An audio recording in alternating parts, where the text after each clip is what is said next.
Hey guys, imagine stepping into a candle-lit great hall where the air smells like stale parchment and the ghosts of family trees twisted so tight they could choke a horse. Yes, we're about to explore the most notoriously inbred women of medieval history. And trust me, their lineage is messier than a medieval laundry day. Before we plunge into the tangled genealogies, smash that like button if you love a good scandal, and drop a comment with the craziest royal gossip you've heard, because you'll need a strong cup of ale to digest this. Dim the lights, pull a blanket over your shoulders, and listen for the clink of goblets as we walk you through the stone corridors where a princess might have been both niece and mother to the same lord, feeling the cold stone underfoot and the weight of centuries of whispered, no, really, jokes. You'll hear the rustle of silk skirts as they hide secret pacts, the faint whiff of incense masking the scent of desperation, and the echo of a chronicler's pen scratching in disbelief. So, are you ready to see how medieval power games turned family trees into pretzel knots, and why the fallout still haunts us like a lingering curse? In the 13th century courts of Europe, banners snapped in the wind like startled sparrows above stone cloisters, scented with pine smoke and spilled wine.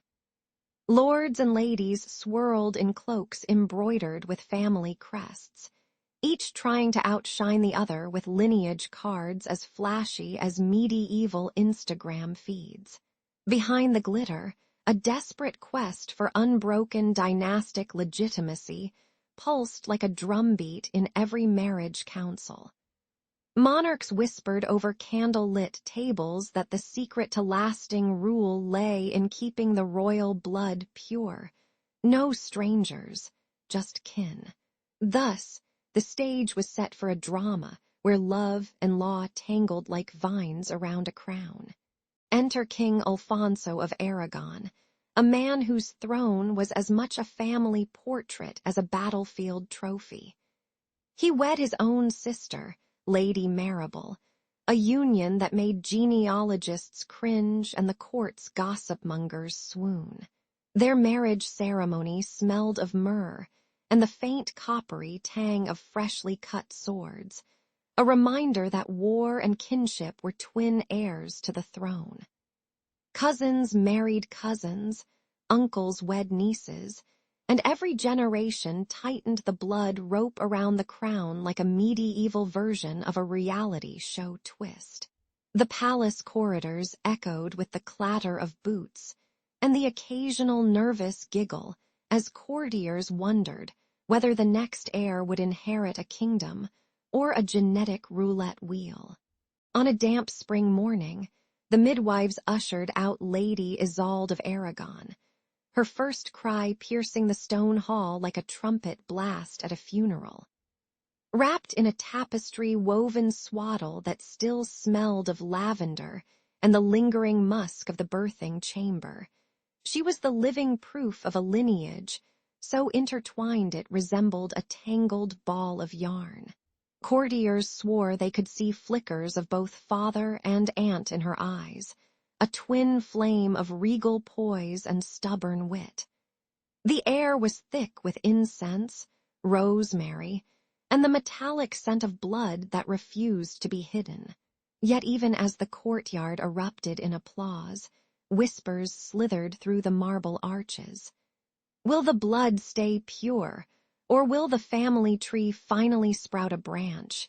Isolde's birth quickly turned into the medieval equivalent of a viral meme. Bards sang ballads titled "The Princess Who Married Herself," while troubadours snickered about a royal family that could give Game of Thrones a run for its money. The court's jester, juggling fresh figs and parchment scrolls, tossed out jokes about needing a family tree that came with a GPS. Even the palace cats seemed bemused, their whiskers twitching at the idea of a lineage that could barely find a cousin without a map. Yet amidst the laughter, the king's advisors plotted, noting that every extra cousin marriage added a new layer of political leverage, like stacking extra cheese on a pizza, delicious but heavy. The irony was palpable. The more they tried to keep the blood pure, the messier the family scrapbook became. Lady Isolde grew up under the heavy perfume of rose gardens and the even heavier weight of expectation, her every breath a reminder of the tangled roots that birthed her.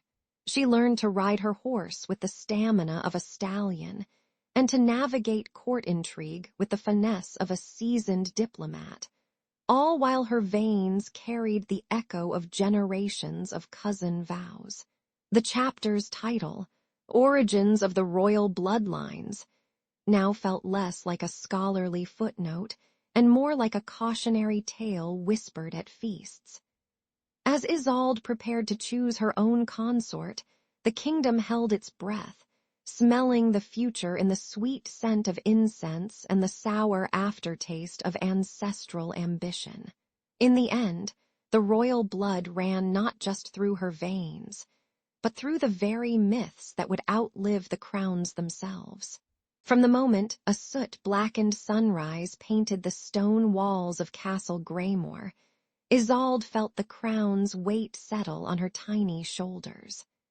The court's matronly matriarchs swarmed like relentless bees, muttering about purest royal blood, while the kitchen wafted with the sweet rot of overcooked pottage. She learned to walk the echoing marble corridors with her head bent low, as if the very floor might whisper scandal.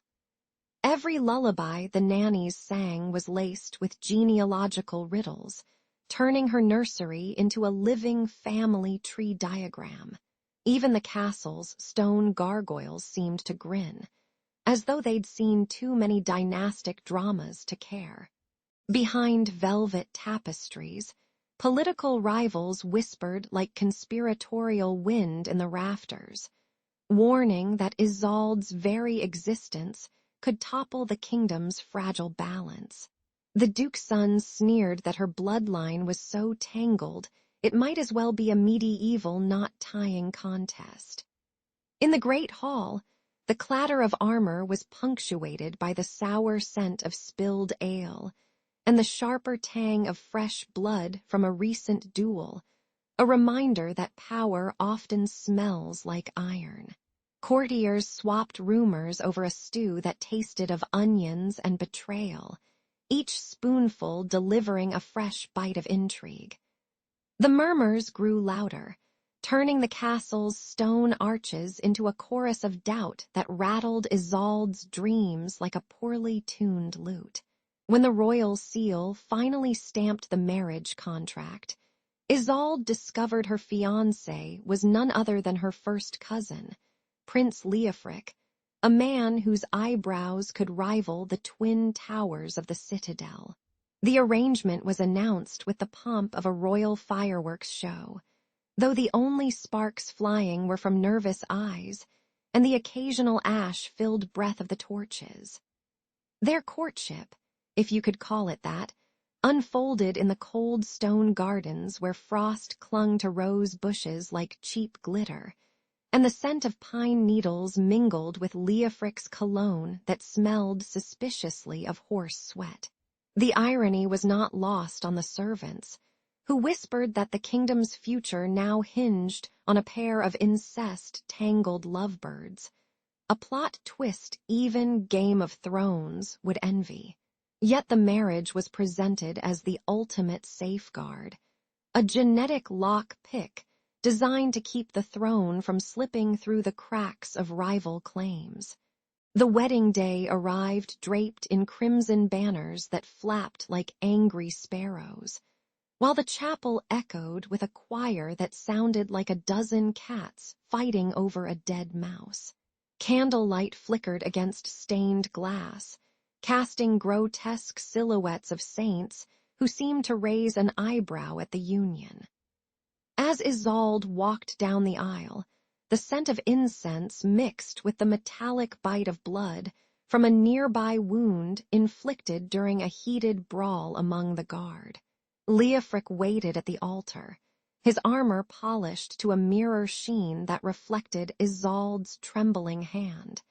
And the crowd cheered as if they'd just seen the latest season finale of a medieval reality show. The ceremony concluded with a kiss that tasted of honeyed wine and the faint, sour aftertaste of regret, sealing a pact that would echo through the kingdom's annals for generations. Later that night, Isolde lay in a canopy of silks that rustled like restless leaves, the weight of expectation pressing down like a sack of wet stones. She could hear the distant drums of marching soldiers, the clank of armor, and the low, unsettling hum of the palace's ancient stone walls breathing. The future stretched before her like a tapestry woven with golden threads and dark, tangled cords, a reminder that royalty is often a mix of glamour and grime. She laughed, a short, bitter sound, realizing that being the most inbred woman was less a badge of honor and more a medieval punchline nobody wanted to hear. Yet she also felt a fierce spark, a resolve to turn the gossip into legend, as if she were the heroine of a Netflix binge-watch series set in a world where bloodlines are both a blessing and a curse. When Isolde and Leofric finally sealed their alliance with a night of fire and feasting, the castle's stone halls rang with the cries of newborn heirs. The twins arrived swaddled in rough linen, their skin as pale as winter wheat, and their eyes flickering like candle flames in a drafty chapel. Yet whispers slipped through the tapestry corridors, claiming the children bore crooked spines and knuckles twisted like broken swords. Peasants muttered that the royal bloodline had become a medieval version of a bad sequel. Think Game of Thrones meets The Walking Dead, only with more mud. By the time the midwife sealed the cradle, the rumors had already sprouted like mold on damp stone, setting the kingdom's nerves on edge. Murmurs turned into shouts as the village square filled with angry faces, their voices hoarse from chanting about cursed kin. A ragtag mob brandished pitchforks that squeaked against armor, the metallic clang echoing like a cursed choir in the wind. Even the castle's own cooks, who rarely left the kitchen's greasy haze, joined the protest, slamming pots and spilling stew that smelled of burnt onions and defeat. Ironically, the rebels blamed the king's inbreeding for the kingdom's woes, while secretly hoping the next ruler would inherit a better beard. Isolde, wiping ash from her brow, stared at the crowd and wondered if she had accidentally scripted a medieval reality TV show, complete with drama and dramatic exits. As winter's frosty fingers clawed the fields, the granaries yawned empty, their gaping doors echoing like the belly of a starving beast. The scent of stale bread mingled with the sour odor of rot, turning every breath into a reminder that hunger had moved in with a permanent lease. Leofric ordered the royal pantry opened, only to find sacks of barley that looked more like soggy moss than sustenance. The villagers complained that the king's lineage was as fertile as a desert oasis, dry, mirage-like, and ultimately unquenchable. Yet amidst the gnawing emptiness, a troupe of traveling minstrels sang a bawdy ballad about the diet of destiny, making even the gaunt children grin with a mouthful of crumbs. From the misty hills beyond the kingdom, Duke Ragnald rode his black stallion, his banner flapping like a giant raven's wing, announcing a siege with a war cry that rattled the castle's shutters. He claimed the royal blood was tainted, a plague for his own lands, and he demanded tribute in the form of fresh recruits, preferably those without the extra curvature. The castle's guards, armed with swords dulled by disuse and helmets dented from previous feasts, rallied with a grim humor. At least we won't have to worry about fashionably crooked necks in battle. The Duke's soldiers marched in, their boots squelching through ankle-deep mud that smelled of rotting kelp and old boots, turning the battlefield into a swampy theater of slapstick tragedy. Yet Isolde, eyes flashing like torchlight, ordered the town's bell to toll, a resonant clang that rattled the Duke's morale as effectively as any arrow. As the rebellion simmered and the famine gnawed, a thin, greenish mist slipped through the castle walls, carrying with it a plague that seemed to sniff out the royal bloodline with uncanny precision. The sick fell like wilted lilies, coughing up broth that tasted of iron and stale ale, while their skin blistered in patterns that resembled the family crest, an eerie reminder of inherited doom. Doctors, swaddled in ragged cloaks, whispered that the disease was a curse forged by the very same twisted genes, a medieval version of the virus that only attacks the Kardashians. Still, a handful of loyal peasants gathered herbs, sang low hymns, and offered the ailing queen cups of honey-sweetened water, their devotion flashing brighter than any torch in the darkness.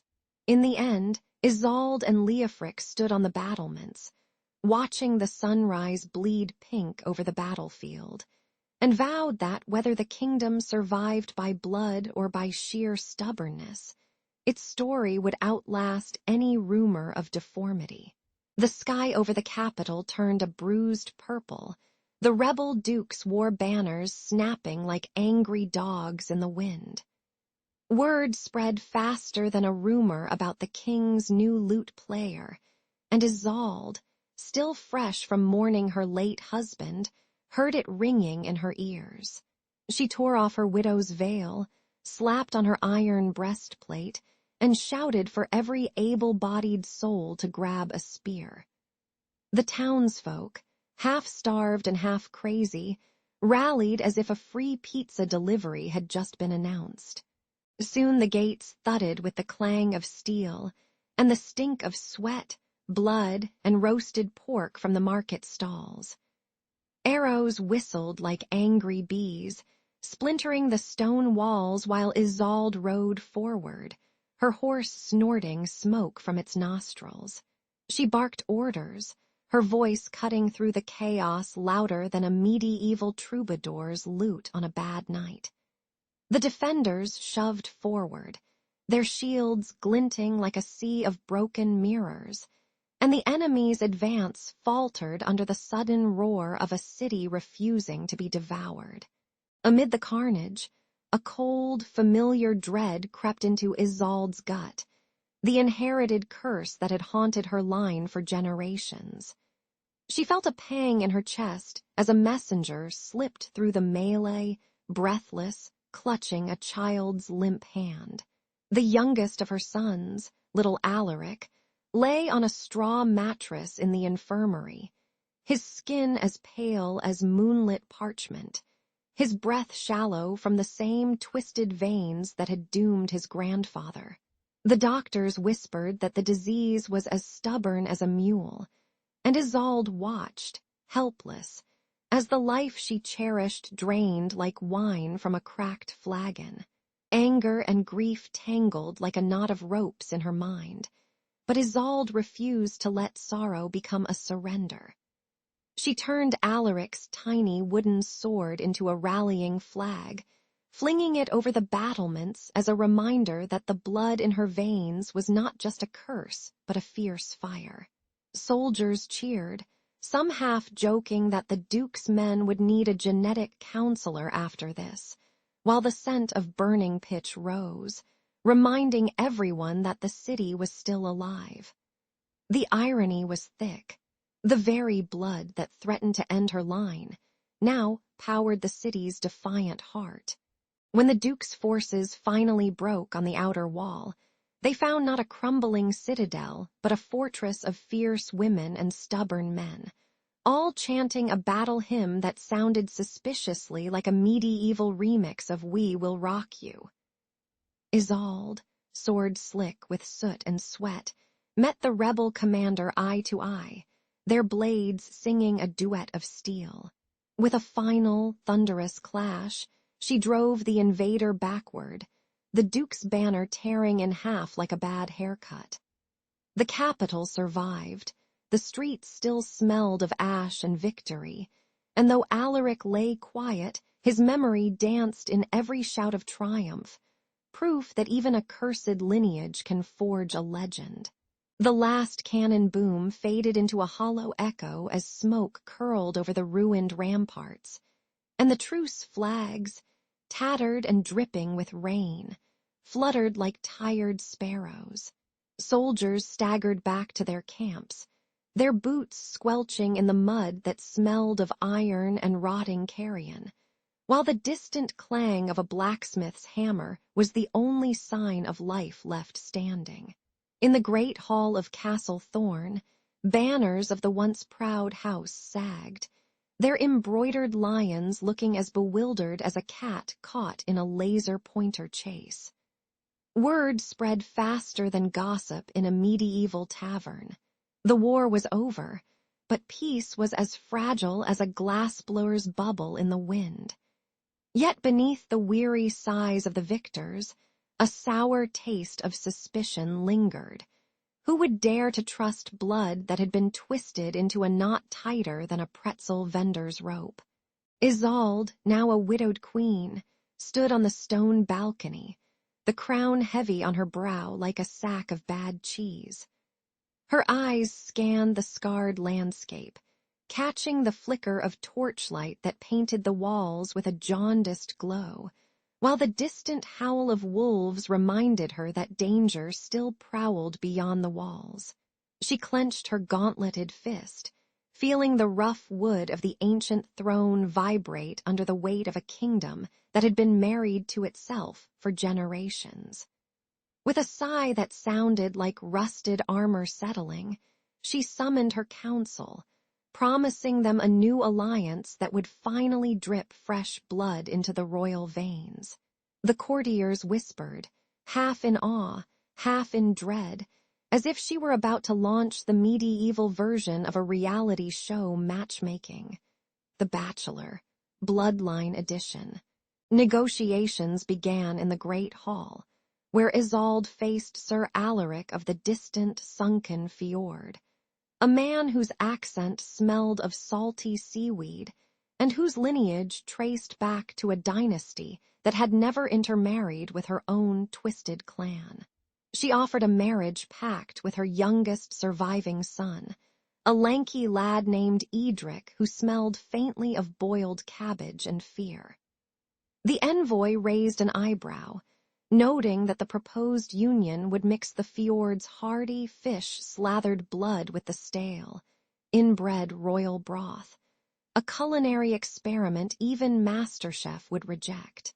After a banquet of roast boar, sour ale, and a dessert that tasted suspiciously like horsehair, they sealed the deal with a clink of goblets, the sound echoing like a medieval ringtone.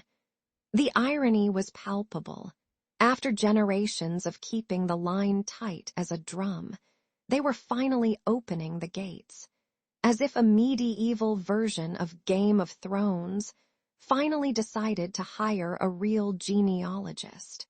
Later that night, Isolde walked the dim corridors, the stone walls cold as a witch's stare, and reflected on the corpses that littered the battlefields. The twisted faces of cousins who had married cousins, their eyes wide with the same clueless horror as a sitcom audience discovering a plot twist. She remembered the whispered lullabies about pure blood that sounded more like a bad horror movie trailer than a regal promise. The scent of incense mingled with the stench of decay, reminding her that inbreeding had left the royal line riddled with fevers, malformed limbs, and a talent for melodramatic sighs. With a wry grin, she thought of the ancient prophecy that warned, "When the river runs red with kin, the kingdom shall drown in its own broth," a line that would make even Shakespeare roll his eyes. Yet amid the grotesque tableau, she felt a spark of hope flicker brighter than a torch in a cathedral. Perhaps fresh blood could finally wash away the genetic grime and stop the royal family from becoming the medieval equivalent of a badly edited family tree on Facebook. The next spring, under a sky the color of bruised plum, Isolde watched her grandchildren, now toddlers, play in the courtyard, their laughter cutting through the stale air like a fresh rap beat at a medieval feast. Their cheeks flushed with health, their eyes unclouded by the hereditary gloom that had haunted their ancestors, and they chased after a goat that smelled of dung and freedom. She whispered to them promises of education, of learning the world beyond the castle walls, and of marrying for love rather than for the convenience of a twisted lineage chart. The court chroniclers scribbled these moments into illuminated manuscripts, noting that the Queen's resolve had turned the tide of a centuries-long genetic nightmare into a story worthy of a Netflix binge. As the sun set, painting the towers amber, Isolde raised a goblet of honey-sweet mead, toasted to new blood, new hope, and let the echo of her toast roll over the valley, a final note that would outlast any inbred whisper of the past. It is the twilight of the 1100s, and the stone walls of the French court echo with the clatter of armored footmen and the perfume of roasted venison. Across the channel, England's great hall bristles with banners dyed the deep blue of the Plantagenets, while the scent of damp wool and ale mingles with the metallic tang of sword polish. Into this swirl of power stride two youthful royals, Princess Eleanor of France, a fire-red-haired sprig of the Capetian line, and Prince William of England, a blonde-eyed scion of the Plantagenet clan. Both trace their blood to a shared great-grandfather, Count Henry of Anjou, a man whose beard was so legendary that troubadours still whisper about it like a celebrity's mustache. Their kinship is the sort of genealogical footnote that would make a modern Wikipedia editor weep. Yet it also plants the seed of a scandalous romance that could rewrite the very map of Europe. One moonlit night, Eleanor slips through the marble corridors of Château de Chinon, her silk gown whispering against cold stone like a cat's purr. Hidden behind a tapestry of St. George slaying a dragon, ironically, the dragon looks more like a bureaucratic tax collector. She meets William, who has disguised himself as a minstrel with a lute that smells of pine sap and sweat. Their eyes lock, and the world narrows to the scent of fermented grapes and the distant howl of a hunting hound, a symphony that feels oddly like the soundtrack of a teenage rom-com set in medieval times. They exchange vows softer than the rustle of parchment, each word dripping with the kind of danger that makes a court jester's jokes suddenly feel like whispers of treason. The night air grows thick with the musk of incense and damp stone, and even the candle flames seem to flicker in rhythm with their hurried heartbeats. Back in the royal councils, stewards plot alliances like chess masters, unaware that a clandestine love affair is about to turn their game into a three-dimensional puzzle. If Eleanor and William were to unite, their combined claim would stitch France and England together tighter than a poorly sewn medieval quilt, threatening the ambitions of both King Philip and King Henry. The chroniclers mutter that such a marriage could merge the crowns faster than Netflix merges its streaming services. A remark that draws a nervous chuckle from a scribe who worries his ink might run out. Yet the courtier's laughter masks a sour undercurrent of fear. As the smell of spilled wine and rotting figs in the banquet hall mirrors the rot of old feuds simmering beneath polished armor. Even the palace cats, sleek as shadows, pause their midnight prowls to stare at the flickering torches, as if sensing that the bloodlines about to converge could bring either a royal renaissance or a guillotine-like downfall. Under the cover of a storm that rattles the stained glass windows, the couple arranges a secret vow exchange in the crypt of St. Denis, where the air tastes of damp limestone and the faint odor of incense-soaked candles. A handful of trusted servants, one a grizzled knight who swears he once fought a dragon in a board game, hold up a simple wooden cross, its grain rough as a medieval Wi-Fi router. Eleanor places a ruby-set brooch, stolen from her mother's chest, into William's hand, and the jewel glints like a warning light on a spaceship about to launch.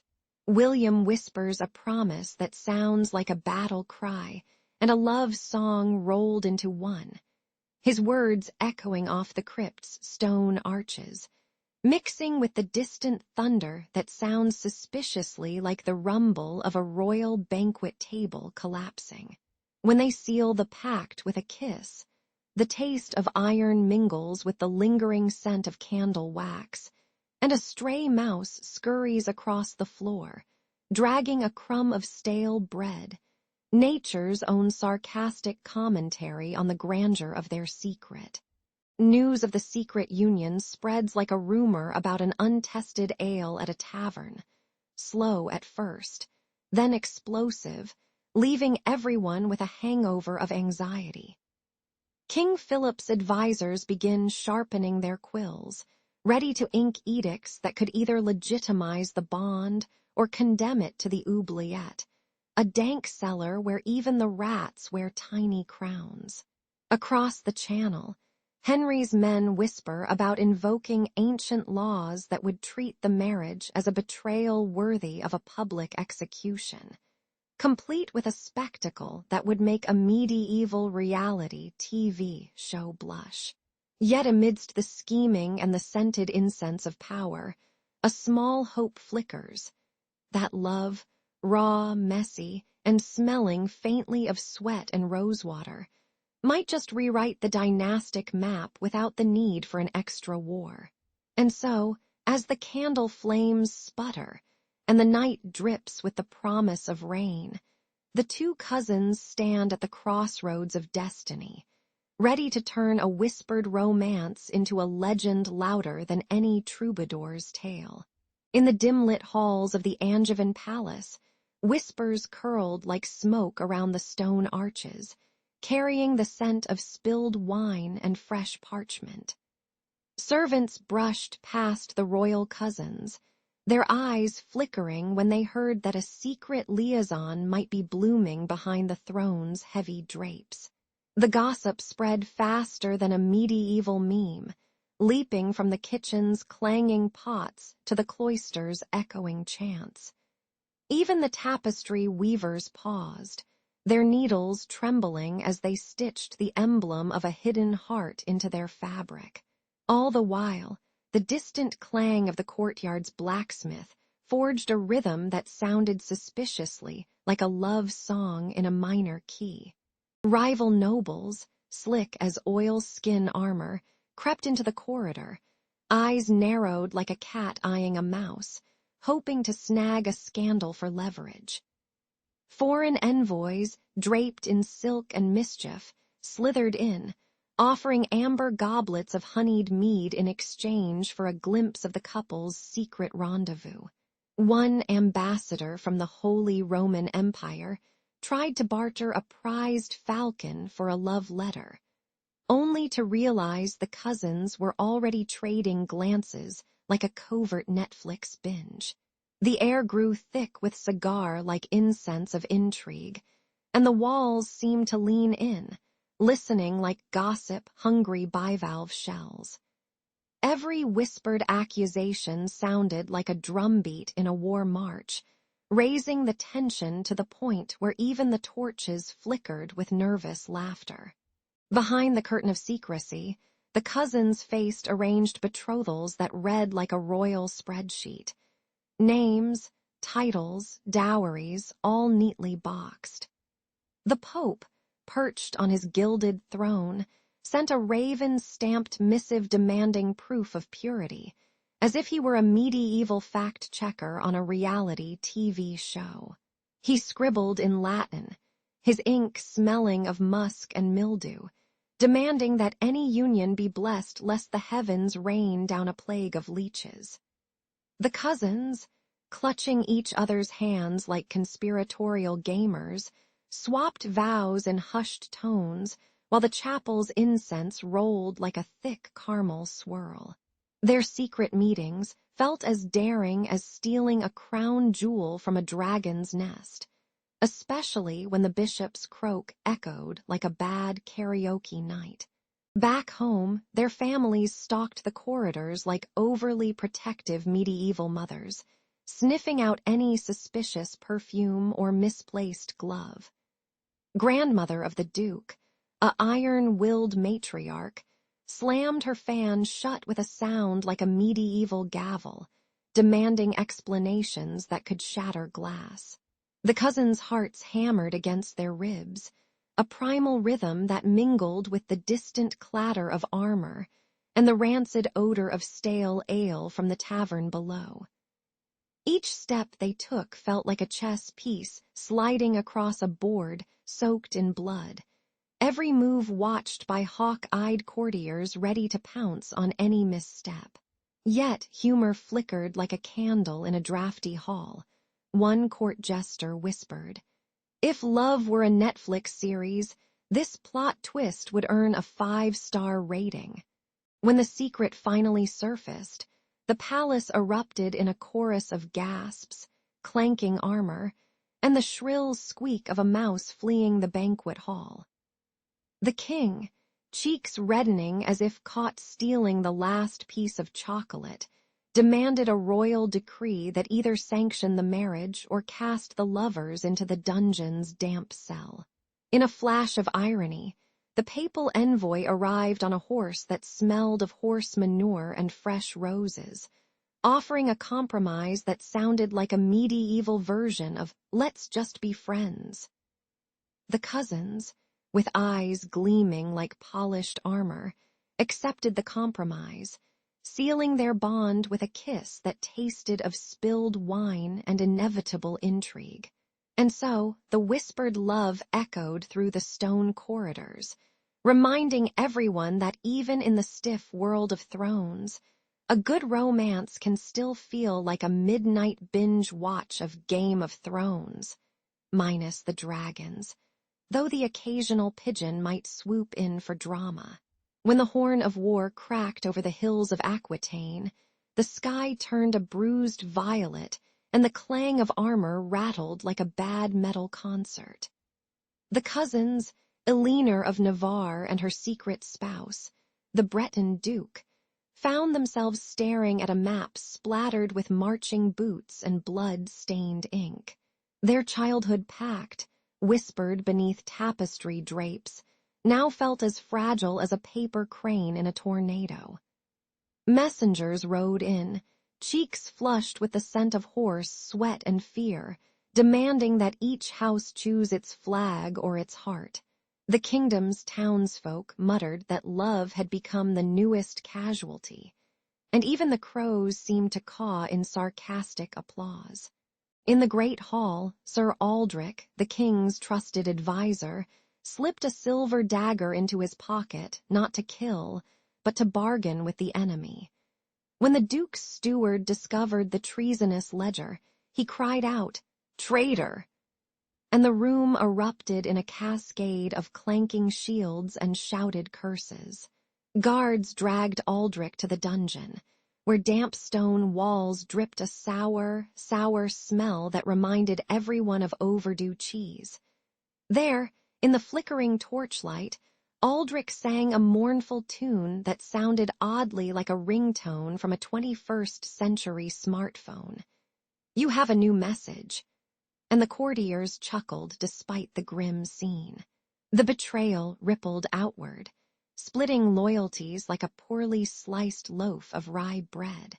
Meanwhile, the secret marriage between Alinar and the Breton duke hung by a thread thinner than a spider's silk.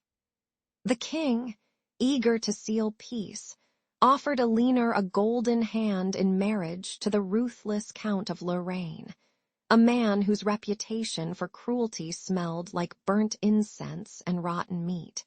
Whispers slithered through corridors, saying the Count's favorite pastime was collecting exotic taxidermied beasts, an unsettling hobby that made even the palace rats shiver.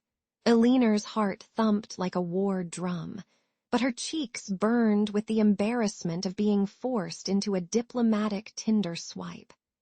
The Duke, torn between honor and love, clenched his fists, ready to declare war over a wedding cake that now tasted like political ash.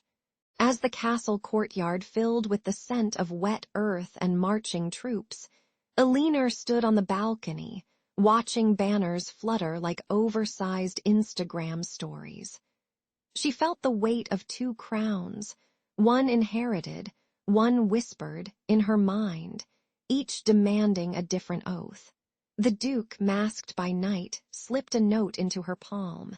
The ink smelled of pine resin, and the words read, "Choose me, or the world will need a new love song all about that war." The irony wasn't lost on her. The realm's bards were already composing ballads titled Betrayal, but make it fashion. With a sigh that carried the scent of burning peat, Alinar realized that loyalty and love were not mutually exclusive, but a tangled braid she could perhaps wear proudly. At dawn, the kingdom's bells rang, not to announce battle, but to signal a council where the cousins would lay their cards on a scarred wooden table. The Count of Lorraine entered, his boots squelching in the muddy courtyard, looking as if he had just stepped out of a medieval monster movie. Alinar, with a mischievous glint, proposed a three-way alliance: the secret marriage, a diplomatic union, and a joint crusade against the invading forces. A plan as bold as a dragon riding a unicycle. Laughter rippled through the assembled nobles, half in disbelief, half in relief, as the scent of fresh pine mingled with the stale smoke of torches. In that moment, the cousins proved that even in the furnace of war, a spark of wit and love could forge a new steel, one that would echo through the annals of medieval Europe, and maybe, just maybe, inspire a Netflix binge-watch series.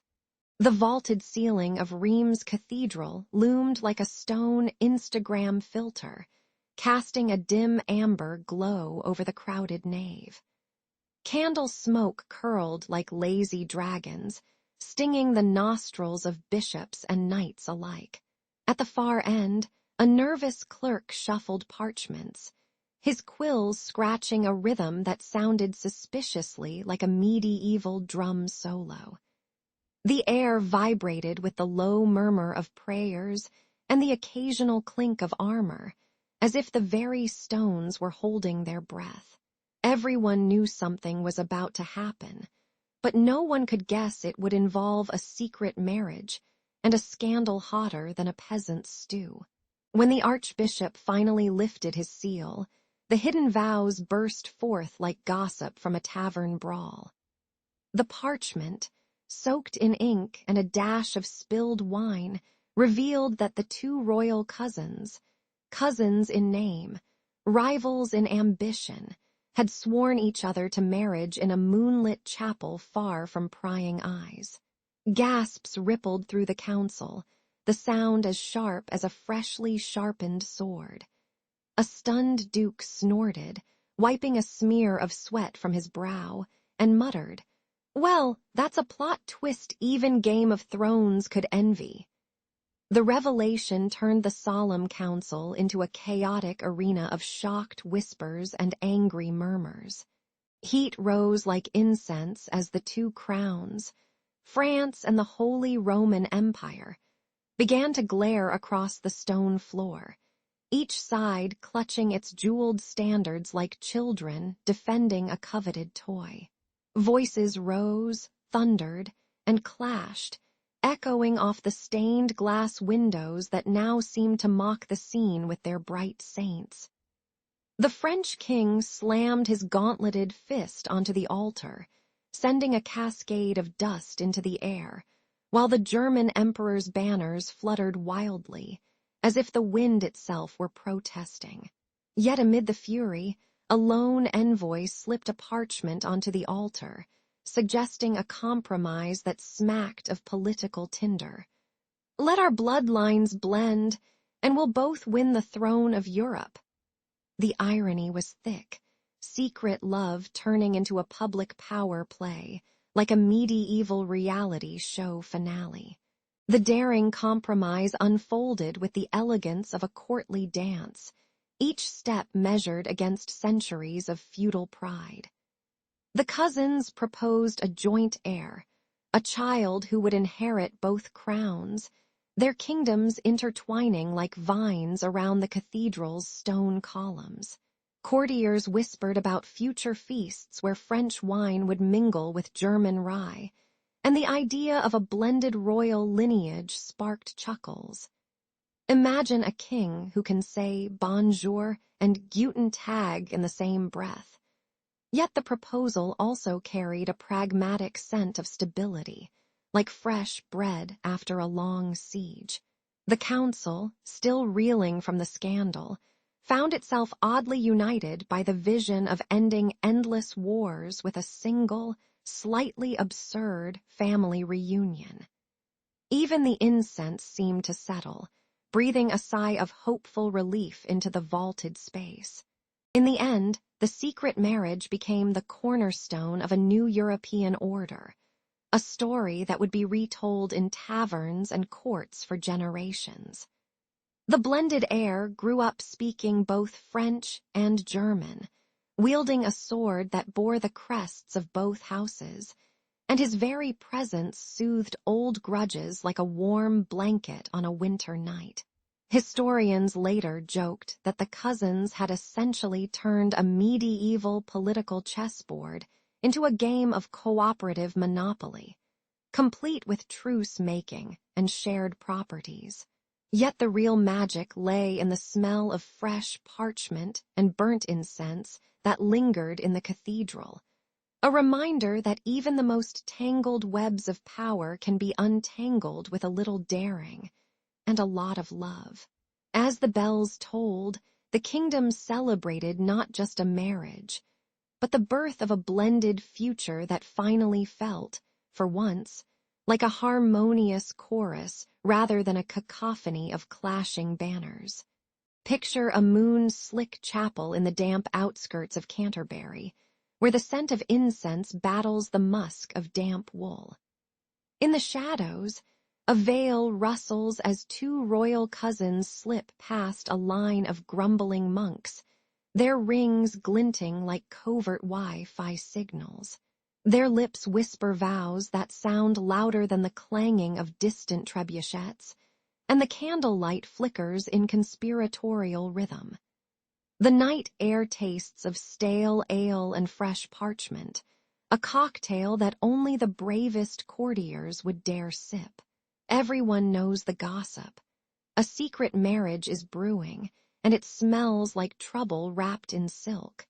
When the couple's two inheritances, one French crown jewel, the other English earldom, collide, the realm feels the shock of a thunderclap in a cathedral. Scholars scramble like squirrels hoarding nuts, rewriting succession laws to accommodate a hybrid heir who can claim both thrones without a duel. The king's council, usually as stiff as armor, relaxes into a curious grin, realizing peace can be bought with a single, whispered contract. The crowd hears a distant drumbeat that sounds oddly like a medieval version of a pop song chorus, chanting, we will, unite you," as treaties are signed with ink that smells like blood and rosemary. Suddenly, the once bitter rivalry between England and France turns into a cautious handshake over a mead-stained banquet table. From that clandestine union springs a new dynasty, a blood mix that tastes of baguettes and hearty pork pies in equal measure. The royal seal now bears a double-headed eagle perched atop a fleur-de-lis, a heraldic mashup that would make a modern graphic designer swoon.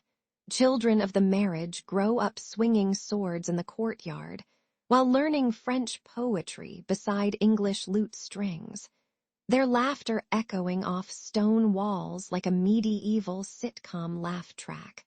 Courtiers marvel at the kids' uncanny ability to quote both Chaucer and Création de Troyes without missing a beat, proving that culture can be as contagious as a palace fire. The kingdom watches, half amused, half awed, as the new bloodline promises to blend strategy with satire, diplomacy with a dash of drama. Chroniclers, those medieval Twitter users with quills, record the event in hushed tones, scribbling whispered marriage in margins like a secret hashtag. Their ink drips onto vellum, leaving a faint smell of burnt torches and stale wine, a reminder that history is never tidy. Some jest that the marriage was the original crossover episode. Think Avengers, Endgame meets Game of Thrones, but with less CGI and more cobblestones. The ink-stained monks grin, knowing their parchment will travel across courts, sparking debates that smell of incense and ambition. In taverns, bards spin the tale, adding a pinch of irony. Peace bought with a kiss, yet secured with a sword-sharpened pen. When the veil finally lifts, the kingdom feels the weight of a new era settle like a warm cloak over cold stone.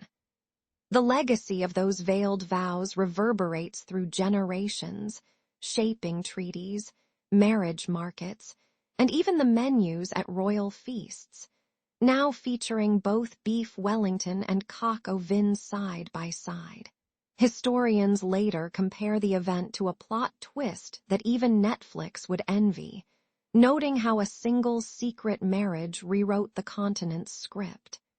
The air still carries the faint scent of incense, reminding us that every great piece smells a little like secrecy and sweat. And so the story ends, not with a bang, but with a whispered promise that still echoes in the halls of power, proving that sometimes the quietest vows roar the loudest. When the trumpets finally fell silent after King Aldrich's coronation, the palace buzzed with more than celebratory wine. The new king, draped in a crimson cloak that smelled faintly of pine resin, strutted into the great hall to greet his subjects. Yet a shadow fell across his smile when his eldest son, Prince Leif, clutched his chest and vomited a sour, coppery froth. Courtiers whispered that the boy's face had turned a shade of wilted lavender, like the dying roses in the royal gardens. Aldrich's heart hammered louder than the drums that had just faded, and he summoned the court physicians with a grim urgency that cut through the revelry. The physicians shuffled in, their robes rustling like dry leaves, and set up a makeshift lab beside the stone fireplace. One of them, a wiry man named Master Rowan, bent over Leif and noted the foul, sweet odor of rot that clung to the boy's breath, half garlic, half decayed figs. He pressed a cold, silver probe against the prince's pulse and felt a rhythm that skipped like a broken lute string. The old healer muttered about the blood's rebellion, while another scribbled frantic notes on parchment that smelled of ink and mildew. Their eyes widened when the blood sample turned a murky green, as if someone had dumped pond scum into a goblet. Determined to find the source, the physicians traced the lineage like detectives hunting a cursed relic. They flipped through dusty genealogical charts, each parchment brittle as pastry crust, and uncovered a pattern of strange ailments that flickered every few generations. Mysterious fevers, unexplained blindness, and that notorious, laughing disease that made nobles giggle uncontrollably before they collapsed. It turned out that King Aldrich's great-grandfather, the infamous King Borin, had been riddled with a similar green-tinged sickness that was never spoken of beyond the tavern gossip. The doctors realized they were staring at a hereditary curse, a genetic hiccup that had quietly reshaped the throne's succession like a sneaky cheat code in a medieval RPG. Their revelation felt as shocking as discovering that Darth Vader was actually Luke's dad, only far less cinematic and far more sticky. The news rippled through the court like a wild fire, and nobles began clutching their pearls and their throats in equal measure. Some whispered that the disease was nature's way of keeping the throne from becoming too comfortable, a sort of medieval check and balance system. Others joked that perhaps the royal diet, too many spiced hair and fermented honey, had brewed a genetic stew that now boiled over.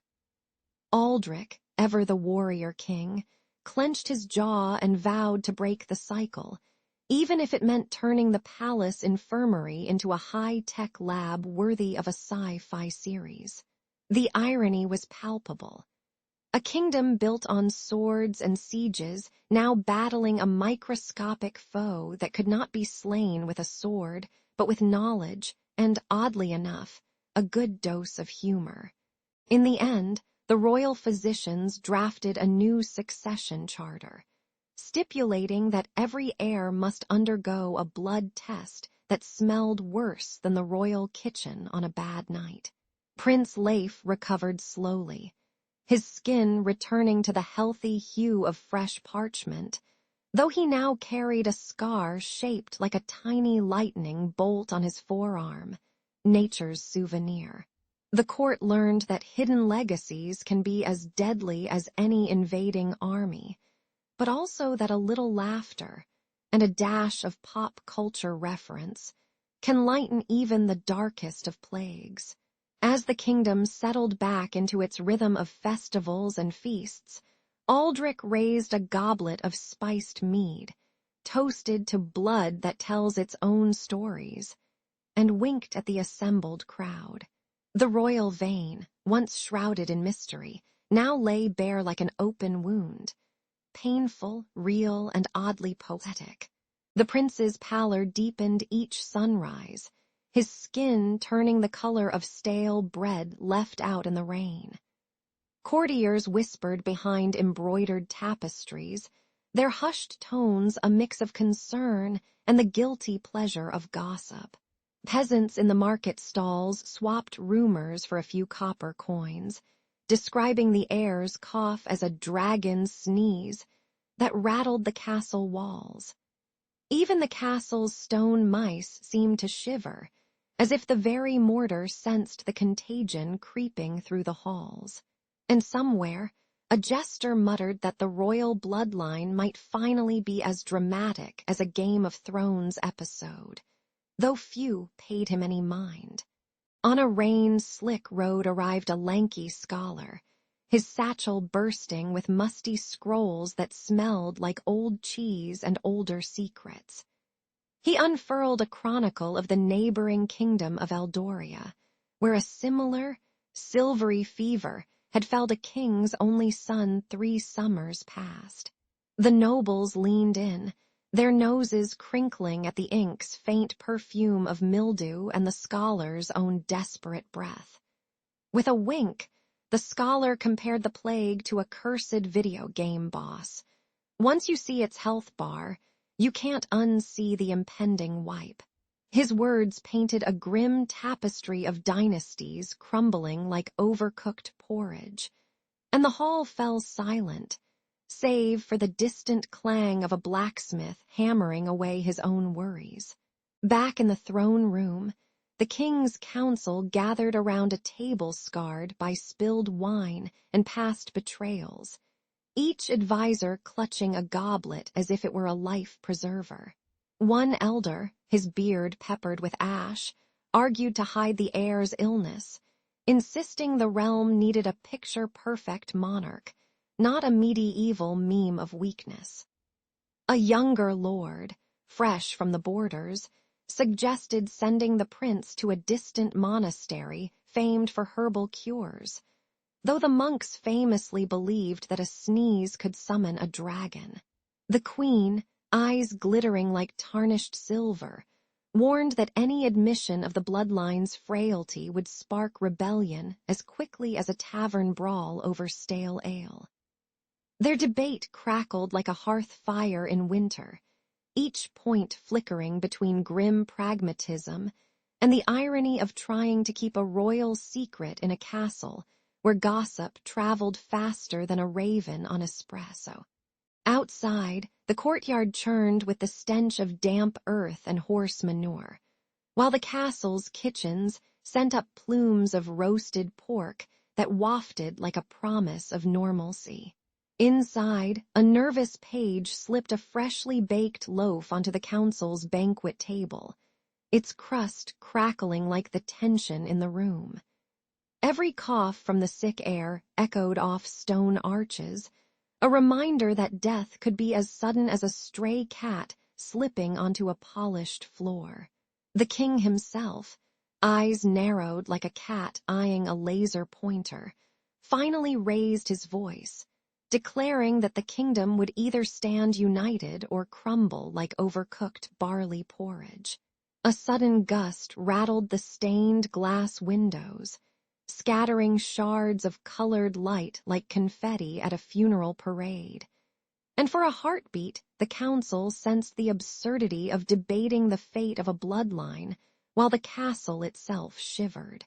As twilight draped the battlements in violet shadows, the whispers grew louder, weaving through stone corridors like a chorus of restless spirits. Villagers outside huddled around fire pits, swapping tales of the prince's pallor for the comforting certainty that even kings can catch a cold. The traveling scholar packed his scrolls, muttering that if history repeats itself, future bards will sing of this week as the great royal flu of 1327, a title that would make even the gods cringe. Meanwhile, the king's council, now weary and peppered with dry leaves of indecision, resolved to let the air rest behind heavy curtains, hoping the silence would buy them time. In the end, the kingdom held its breath, the air thick with the smell of incense and fear, waiting to see whether bloodlines can truly bend like willow branches or snap like old parchment under too much weight. In the golden haze of spring, King Alaric of Ardentia sent his swiftest heralds to the mist-shrouded court of Valoria, demanding a marriage that would seal a pact against the marauding northern wolves. The chosen bride, Lady Selene, glimmered like a moonlit tapestry, her sapphire eyes promising both beauty and political ballast. Courtiers swirled in silk, the air thick with spiced incense and the clatter of goblets, every breath a promise of unity. Yet beneath the fanfare, whispers curled like smoke, hinting that Selene's lineage carried a hidden curse that even the most learned apothecaries called the red vein. The king, blinded by ambition, toasted the alliance, unaware that the next sip would be a bitter draught indeed. The red vein was not a poetic metaphor, but a stubborn hereditary hemorrhage that turned nobles, cheeks a ghastly crimson at the slightest provocation. Selene's mother, the iron-willed Duchess Mara, had spent her nights clutching a cracked mirror, counting tiny specks of blood that fell like autumn leaves. Rumors said the disease was as stubborn as a bad Wi-Fi signal, always present, never quite fixed, spreading through the family like gossip at a tavern. When Selene slipped the silk veil over her hair, a faint scent of iron tinged the lavender, unnoticed by the revelers but noted by the palace physician, who muttered, "Here we go again." The marriage contract, however, was already sealed in ink and blood, and no amount of parchment could erase the genetic hitchhiker hitching a ride on Selene's womb. The royal wedding erupted in fireworks, the night sky crackling like a dragon's sneeze, while the banquet tables groaned under platters of honey-glazed boar. Within days, the king's favorite squire collapsed, his throat bubbling with blood as if a tiny river had burst from his chest, sending a gasp through the hall. One by one, courtiers coughed up ruby-stained sighs, the palace corridors echoing with the wet splat of hemoglobin on stone, an unsettling symphony of sighs and splatters. The royal physicians scrambled, their tools clinking like a jazz band in a morgue, while whispers spread faster than rumors about a new tavern brew. By the third week, even the king himself slipped into a feverish delirium, muttering about red rivers while clutching his chest, his crown trembling like a nervous puppet. With the monarch gasping and the heirloom sword slick with scarlet, factions rose from the shadows, each noble clutching a claim as tightly as a lover clutching a love letter. The House of Blackthorn, notorious for its love of drama and flamboyant capes, declared the king unfit, brandishing a banner that read, "No blood, no crown." Meanwhile, the stoic Margrave Vortigern, whose beard smelled faintly of pine resin, rallied peasants with promises of bread, beer, and a kingdom free of hereditary hiccups. The capital streets flooded with murmurs, the smell of charred timber and burnt incense mixing with the metallic tang of death, turning Ardentia into a pressure cooker ready to blow. As assassins sharpened their daggers and priests whispered prayers over wilted lilies, the kingdom teetered on the brink, the throne a precarious throne like a Netflix cliffhanger awaiting its next episode. In the end, the crown proved heavier than any gold, a burden that dripped with irony. Bloodlines meant to strengthen the realm instead turned it into a macabre family reunion. Historians later likened the saga to a Game of Thrones episode where the dragons are replaced by hemorrhagic fevers, and the only thing that truly died was political stability. Yet in the midst of the chaos, a humble kitchen maid named Elise discovered a herb that soothed the bleeding, its scent of rosemary and pine cutting through the stench of decay like a fresh meme in a stale thread. She saved a handful of lives, and though she never wore a crown, her name lingered in tavern songs, reminding the people that sometimes the smallest hand can halt a kingdom's bleed. So the next time a ruler boasts about bloodlines, remember, a little too much literal blood can make even the mightiest dynasty need a tissue. The winter winds howled through Castle Aldrich like a chorus of disgruntled wolves, rattling the stone battlements and shaking the torches in the great hall. Peasants whispered of a curse that turned healthy men into gutter-gasping wretches, their skin pallid as moonlit parchment. In the courtyard, the sick lay on straw mats, their breath tasting of iron and stale ale, while the kingdom's banners fluttered impotently above.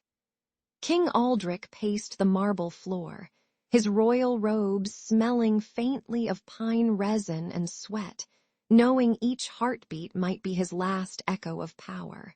He clenched his jaw, realizing that his lineage, proud, golden, and supposedly invincible, might be the very parasite gnawing at his throne. Desperate, Aldrich summoned Brother Theodoric, a monk physician whose reputation for stitching wounds and solving riddles rivaled Sherlock Holmes with a halo.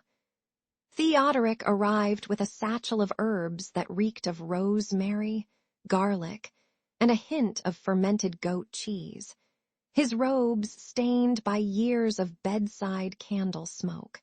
The king ordered him to trace the ailment's pattern through the royal bloodlines, as if hunting a medieval version of a family tree Instagram saga. Under flickering candlelight, Theodoric spread parchment maps, tracing crimson veins that pulsed like neon veins in a video game HUD. His eyes widened when each afflicted noble bore the same peculiar scar, a crescent-shaped birthmark the color of fresh bruises, hinting at a hidden genetic flaw. After weeks of poring over ledger dust and scalpels, Theodoric declared the affliction a rare hemolytic disorder, a blood condition that turned red cells into fragile ghosts. He described how a tiny mutation, passed down like an unwanted heirloom, shredded the blood's armor, causing sufferers to bleed from their gums like a vampire at a dentist's office. The revelation smelled of burnt incense and dread, the monk's chants now echoing like a sickly lullaby over the infirmary's foul odors of spilled ale and rotting herbs. Even the castle's resident jester, who usually turned gloom into pratfalls, muttered, "So the crown's sparkle is actually a rusted nail," a wry nod to the irony of regal splendor. The king felt the cold metal of his own veins, realizing his bloodline was both the kingdom's flag and its hidden poison. The news hammered the throne room like a drummer at a medieval rock concert, each beat reverberating through the stone floor and Aldrich's stiff spine. Aldrich stared at his own hands, slick with the scent of his own sweat and the faint copper tang of a recently cut finger, proof that the disease did not discriminate. He wrestled with a bitter irony. The very blood that legitimized his claim also threatened to dissolve his house into whispers and ash. In a moment of gallows humor, he whispered to the portrait of his great-grandfather, "Your legacy's been upgraded to a plot twist worthy of Game of Thrones, but without the dragons." The weight of the decision pressed upon him like a heavy robe of sable, each thread woven with the faces of dying serfs and loyal knights. That night the council gathered in the dimly lit chamber, the air thick with roasted boar, stale wine, and the metallic scent of imminent doom. Advisors shuffled parchment scrolls, their rustle sounding like nervous crickets, while the queen's eyes glimmered with tears that smelled of rosemary and resolve. Theodoric presented his findings with a solemn flourish, his voice echoing like a cathedral organ, and the chamber fell into a hush so deep a sparrow's chirp could have been a thunderclap. Aldrich rose, his crown tilting like a lopsided hat, and declared, "Either I step aside and let fresh blood steer this ship, or we all drown together, preferably without the extra drama of a Netflix binge." As the council debated, the candle flames danced, casting shadows that seemed to whisper, "The tide is turning, and it's not waiting for a royal RSVP." The great hall of Aldrich's castle still reeked of roasting boar and damp wool when the king received the physician's grim report. A hereditary fever that gnawed at his marrow like a moth in a tapestry. The courtiers whispered behind goblets, their breath fogging the stained glass chandeliers, while Aldrich felt his pulse thrum like a war drum gone flat. He stared at the cracked marble throne, its cool surface reminding him that sovereignty was a fragile seat built on fragile flesh. A cold wind rattled the narrow windows, carrying the scent of pine from the forest where his ancestors once hunted. With a sigh that sounded like a sighing siege engine, Aldrich chose sacrifice over crown, aware that his bloodline was a cracked vase about to shatter. He summoned his distant cousin, Lady Muriel, who lived on a misty ridge far from the capital, her veins untainted by the cursed lineage that plagued the main branch. When Muriel arrived, cloaked in a rain-slicked coat, the palace guards mistook her for a wandering minstrel until her heraldic seal flashed like a neon badge. The king handed over the crown with the solemnity of passing a cursed relic, his fingers trembling like a novice lute player's strings. Muriel accepted, her eyes bright as polished steel, promising to steer the realm away from the shadow that had turned its own blood into a ticking time bomb. The courtiers chuckled nervously, half amused that the kingdom's future now hinged on someone who smelled faintly of peat smoke and fresh ink. In the weeks that followed, the council drafted a new succession charter that read like a medieval health checklist. Blood tests, bone scans, and a mandatory scan of the king's pulse before any heir could sign the ancient oath. The scribes joked that the kingdom was becoming the first to require a royal physical, a phrase that made the royal physician grin, as if he'd just invented the first medieval fitness reality show. Physicians roamed the corridors, their satchels clanking with glass vials that glowed like potion bottles from a wizard video game.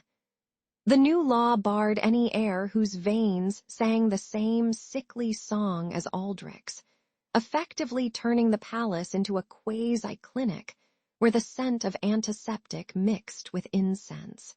Ironically, the kingdom's stability now hinged on something more mundane than swords: the faint whiff of copper from a fresh blood draw.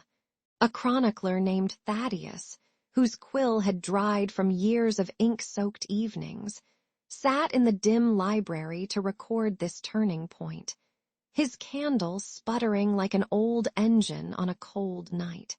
He wrote of how the very notion of legitimacy had been recast from divine right to genetic right, his parchment absorbing the metallic tang of blood that had stained the council's tables. As he chronicled, a mouse scurried across the floor, rustling parchments and leaving a trail of cheese crumbs that smelled oddly sweet against the musty stone. Thaddeus chuckled, noting that future bards might sing of "the day the crown got a physical," a line that would echo louder than any battle hymn. He sealed the manuscript with wax, its faint fragrance of honey reminding him that history, like a good stew, needed both bitter herbs and a pinch of sweetness. When the final entry was placed on the royal shelf, the kingdom breathed a sigh that sounded suspiciously like a relieved dragon exhaling smoke after a nervous sneeze. The people, hearing the news of a healthier line, celebrated with ale that fizzed like a carbonated potion from a wizard's cauldron, while tavern songs compared Aldrich's sacrifice to a superhero handing over his cape for the greater good.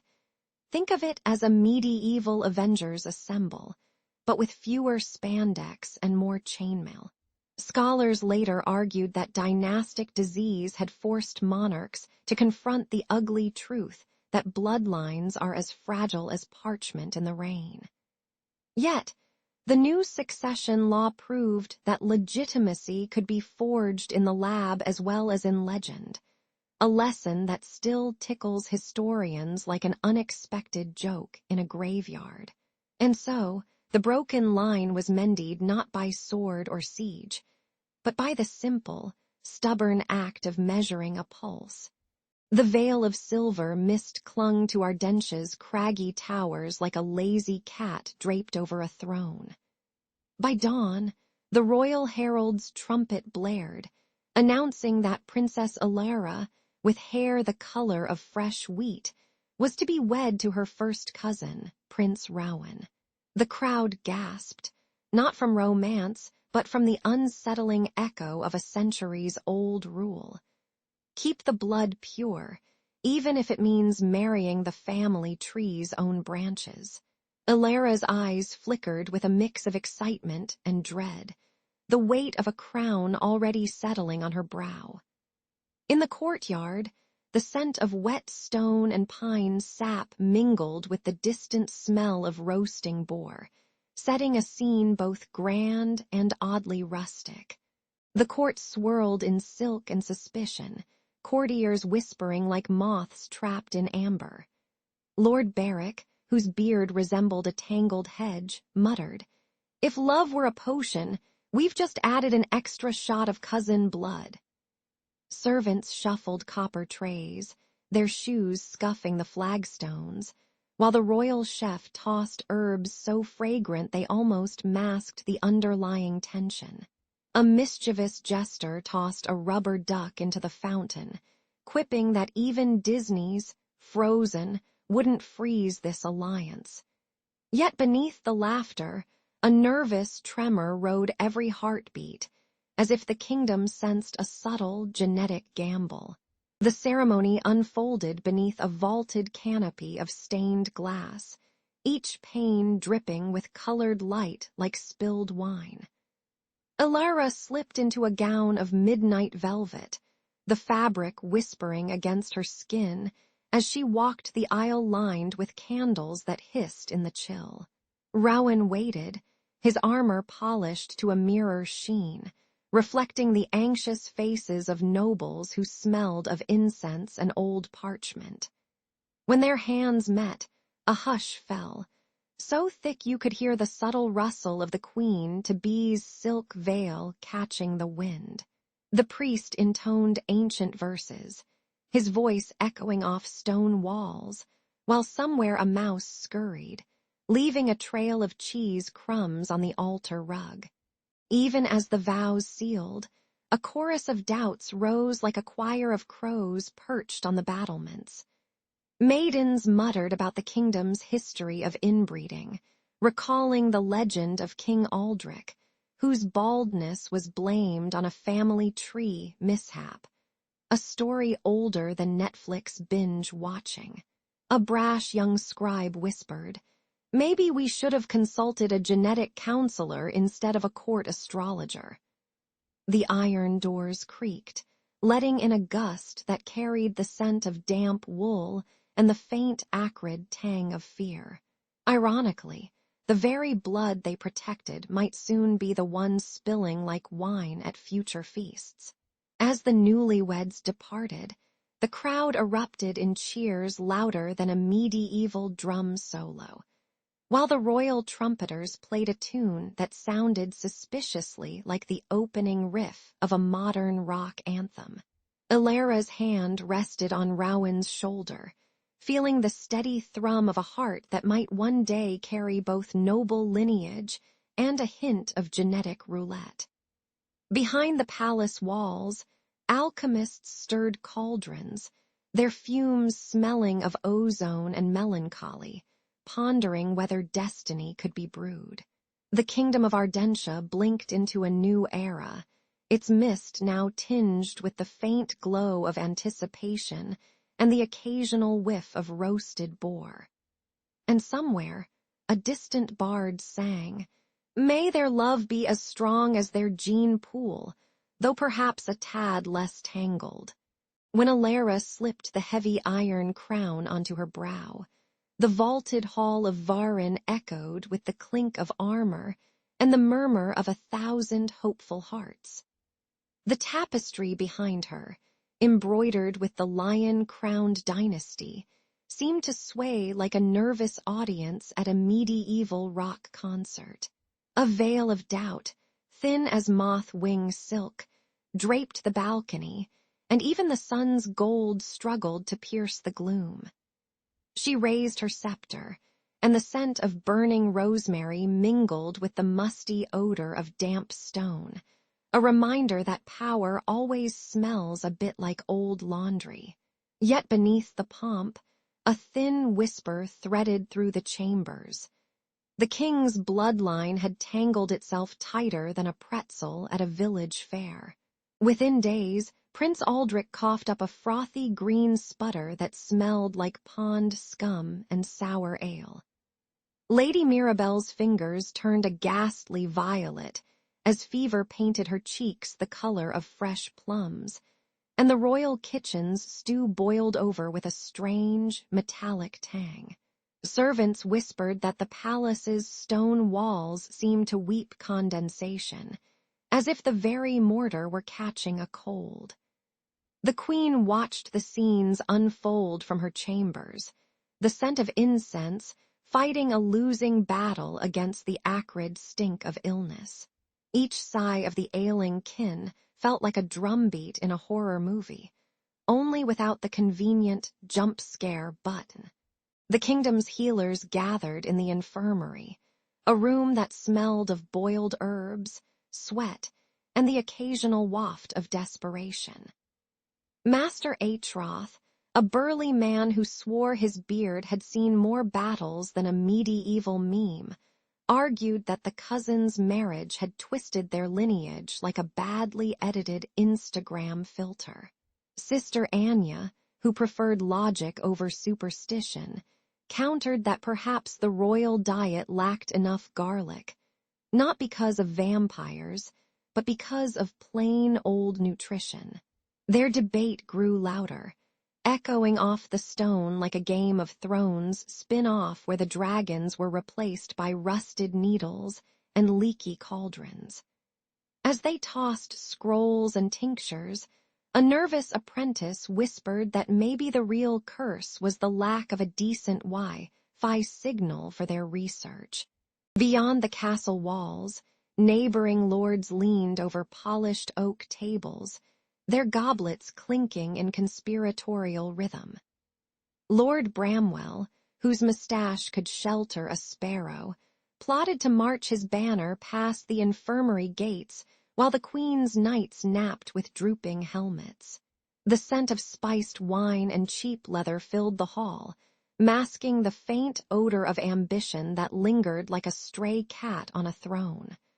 One schemer, half drunk on mead, suggested sending a troop of jesters to lighten the mood, a thinly veiled Trojan horse of spies. Their laughter rang hollow, for every chuckle seemed to carry a dagger hidden in its belly, waiting for the perfect moment to pierce the veil of doubt. Back in the great hall, Ilara stared at the cracked mirror that hung above her throne, its surface warped like a funhouse reflection of her kingdom's plight. She inhaled the sharp aroma of iron from the blood-stained banners, then exhaled a resolve as steady as a blacksmith's hammer striking an anvil. With a sardonic smile, she declared that if blood ran too thin, she'd stitch the realm together with steel, wit, and a dash of popcorn-flavored diplomacy. The courtiers, startled by her unexpected humor, burst into nervous chuckles that sounded like distant thunder rolling over a battlefield. And so, under that frayed veil, the Queen marched forward, aware that the biggest curse might simply be believing she was alone in the dark. The midsummer bells rang over Castle Greyhelm as midwives shouted the newborn's name, Alaric. The air smelled of heated iron from the forge and fresh herbs from the apothecary, a strange cocktail of war and wellness. Courtiers swarmed like beetles, clutching goblets of spiced mead, while the Queen's eyes glittered with a mix of relief and ambition. In that moment, hope fluttered brighter than the pennants atop the ramparts, as if the infant were a fresh DLC expansion for the kingdom's saga. But the celebration cracked when the royal physician, a gaunt man who looked like a medieval Sherlock Holmes, noticed a pale violet hue under Alaric's skin.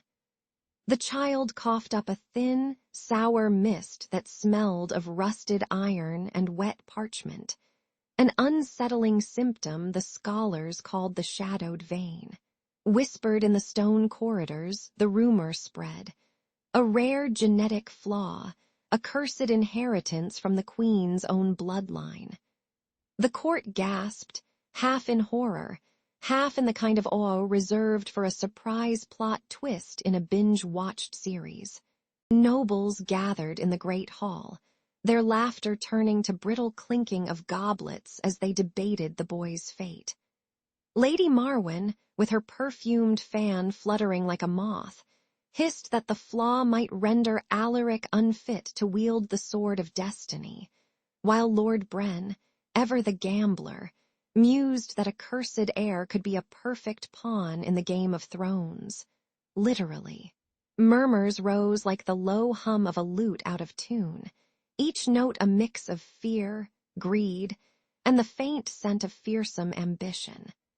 The shadow of the heir loomed larger than the castle's gargoyles, casting doubts that even the stone walls couldn't swallow. Queen Alara paced the balcony, the night wind tugging at her embroidered sleeves like a jealous lover. She tasted the bitter tang of the wine left untouched on the banquet table, feeling the weight of every whispered accusation settle on her shoulders. With a wry smile, she recalled the old proverb, "Love makes a fool of you, but marriage makes a queen of a jester." The irony wasn't lost on her. She had wed her cousin to cement power, and now the very blood they prized threatened to unravel the tapestry she'd woven. Yet, amid the dread, a stubborn spark ignited. She would fight the flaw as fiercely as she defended her crown. In the dim candlelight, Alara summoned the kingdom's healers, demanding they treat the boy not as a broken relic, but as a living legend. The healers mixed honey, nettle, and a dash of dragon's breath, the smoke from a nearby forge, to mask the sour scent of the child's cough. The nobles watched, some with crossed arms, others with secret smiles, as the queen whispered a promise. The heir's shadow would not eclipse the realm's light. And so, while the future trembled like a horse's hooves on cobblestones, the kingdom braced for a saga where a cursed prince might just become its most unexpected hero. The story, like any good Netflix binge, promised twists, betrayals, and the occasional moment where history itself chuckles. The castle courtyard erupted like a tavern after last call, when a horn blared and the distant cousin, Lord Gavrick, rode in on a sullen mare, brandishing a scroll that declared the throne belonged to the healthier branch. As if royal succession were a reality TV voting show. The peasants' clamor rose, mingling with the sour stench of horse sweat and the metallic tang of fresh blood from a stray arrow that whizzed past the queen's window. Soldiers in dented armor shuffled like confused extras on a low-budget medieval remake, while the flag of House Vellum fluttered half-torn, its colors as melancholy as a Monday morning. Alara, perched on her balcony, watched the chaos with a sigh that could have powered a windmill. She slipped down the spiral stone stair, her silk gown rustling like a whispered secret, and gathered the few stalwart knights who still swore fealty to her blood. Their campfire crackled, sending up sparks that danced like tiny fireworks over the sourdough loaves and spilled ale, while the smell of peat smoke pricked her nose and reminded her of childhood nights begging for extra porridge. Alara's heart thudded louder than the war drums outside. Doubts flickered in her mind like a candle in a draught. Was she merely a pawn in a genetic lottery, or a queen worthy of the crown's weight? She lifted her sword, its blade catching the moonlight, and declared, "If you think a healthier branch can fix a kingdom, you must be playing Dungeons and Dragons with real lives." The next dawn found Alara and Gavrik face to face in the great hall, the stone floor slick with spilled wine, and the faint perfume of lavender incense that the queen's maid had tried, unsuccessfully, to hide. Gavrik, with a smug grin that reminded her of a modern meme lord bragging about flexing, waved his claim like a banner, insisting the realm needed fresher blood to avoid the plague of inbreeding that had turned many a noble into a walking, brooding meme. The courtiers whispered, the chandeliers swayed, and the distant clang of blacksmiths forging new swords echoed like an ominous soundtrack. Alara answered, her voice cutting through the tension like a finely honed axe, reminding everyone that a crown is not a health certificate, and that sacrificing lineage for novelty would be as foolish as swapping a throne for a beanbag chair. When the council's murmurs turned to heated shouting, the queen slipped away to the tower garden, where rosemary and wilted roses tangled in a tangle of scent that made her eyes water and her thoughts clearer. She cradled her infant son, whose soft skin smelled of milk and midnight soot, and felt the kingdom's future pulse in his tiny fists. The decision loomed: keep the tarnished crown and risk a civil war that would churn the fields into mud, or surrender the throne like a weary knight laying down his sword after a long quest. With a bitter chuckle, she whispered to the wind, "If I must be the sacrificial lamb, at least I'll give the people a good story for the bards." By twilight, Alara stood before the gathered folk on the castle walls, the sky bruised with orange and the scent of damp earth rising from the trench below, and announced her abdication with a theatrical flourish that would make Shakespeare blush. She handed the crown, heavy with tarnish and history, to a council of elected elders, men and women who smelled of sweat, pipe tobacco, and fresh pine, each bearing the weight of the realm like a backpack full of cursed scrolls. The crowd erupted into cheers that sounded like 1,000 drums, mixed with the occasional clatter of a dropped tankard, and even Gavrik could not hide his grin, now more bewildered than triumphant. As night fell, Alara slipped into the shadows, her heart lightened, knowing she had saved her son and the kingdom, and perhaps, just perhaps, set a new precedent.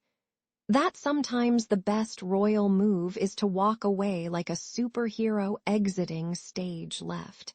The clashing of steel finally faded into a tentative hush, as rain-soaked banners hung limp over the battered courtyard.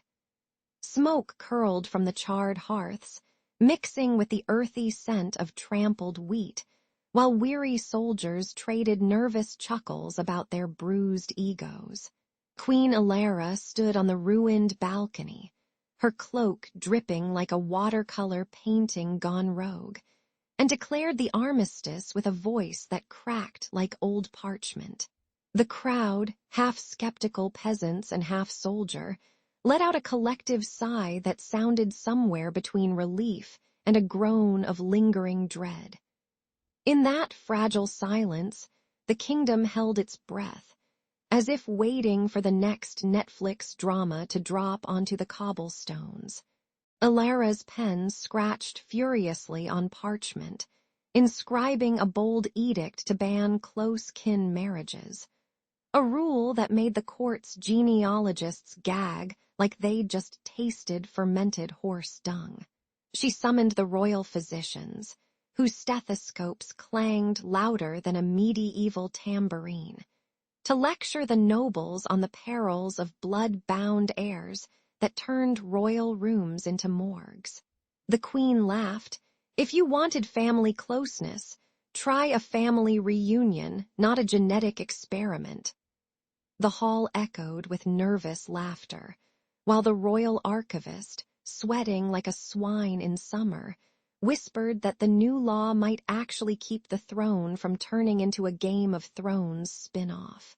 By sunset, The decree was sealed with a wax stamp that smelled faintly of lavender, an ironic perfume for a kingdom tired of incestuous perfume. Securing Alaric's future required more than parchment. It demanded a marriage alliance with the fierce coastal duchy of Stormhaven, whose naval fleet roared like a metal dragon across the salty breezes. Alara dispatched a troop of troubadours, draped in silk and wielding lyres, to charm the Stormhaven lord, who responded with a grin sharper than a spear tip and a toast of spiced mead that stung his throat. The two houses sealed their pact over a banquet where roasted boar sizzled, and the air tasted of iron and ambition, while servants whispered about the inevitable political fireworks. Alaric, now betrothed to the Stormhaven heir, felt a surge of confidence that made his chest puff out like a peacock on a medieval runway. The alliance glittered brighter than a newly forged crown, promising the kingdom a shield against future betrayals. With the blood-tangled past finally loosened, the realm began to breathe a cleaner, greener air, far from the musty stench of incestuous intrigue that once clung to the stone walls like damp mildew. Farmers reported that crops grew taller, their golden stalks swaying like the hair of a Viking rock star under the summer sun. Children laughed in the market squares, their cries mixing with the clatter of blacksmiths hammering out swords that now served more as ceremonial props than instruments of dread. Even the palace kitchens, once clogged with the smell of boiled marrow, now simmered aromatic soups scented with rosemary and hope. The kingdom, once a haunted house of mirrors reflecting only its own decay, now resembled a lively tavern where every patron shouted, "Another round for peace." As the moon rose over the newly tranquil citadel, the story of blood-bound rule closed like the last episode of a binge-watched series, satisfying, a little bittersweet, and leaving fans yearning for the next saga.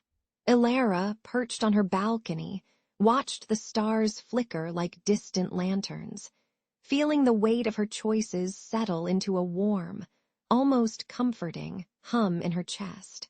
The kingdom's legacy, once written in scarlet ink, now began to be inscribed with silver quills, promising a future that smelled less like rot and more like fresh parchment.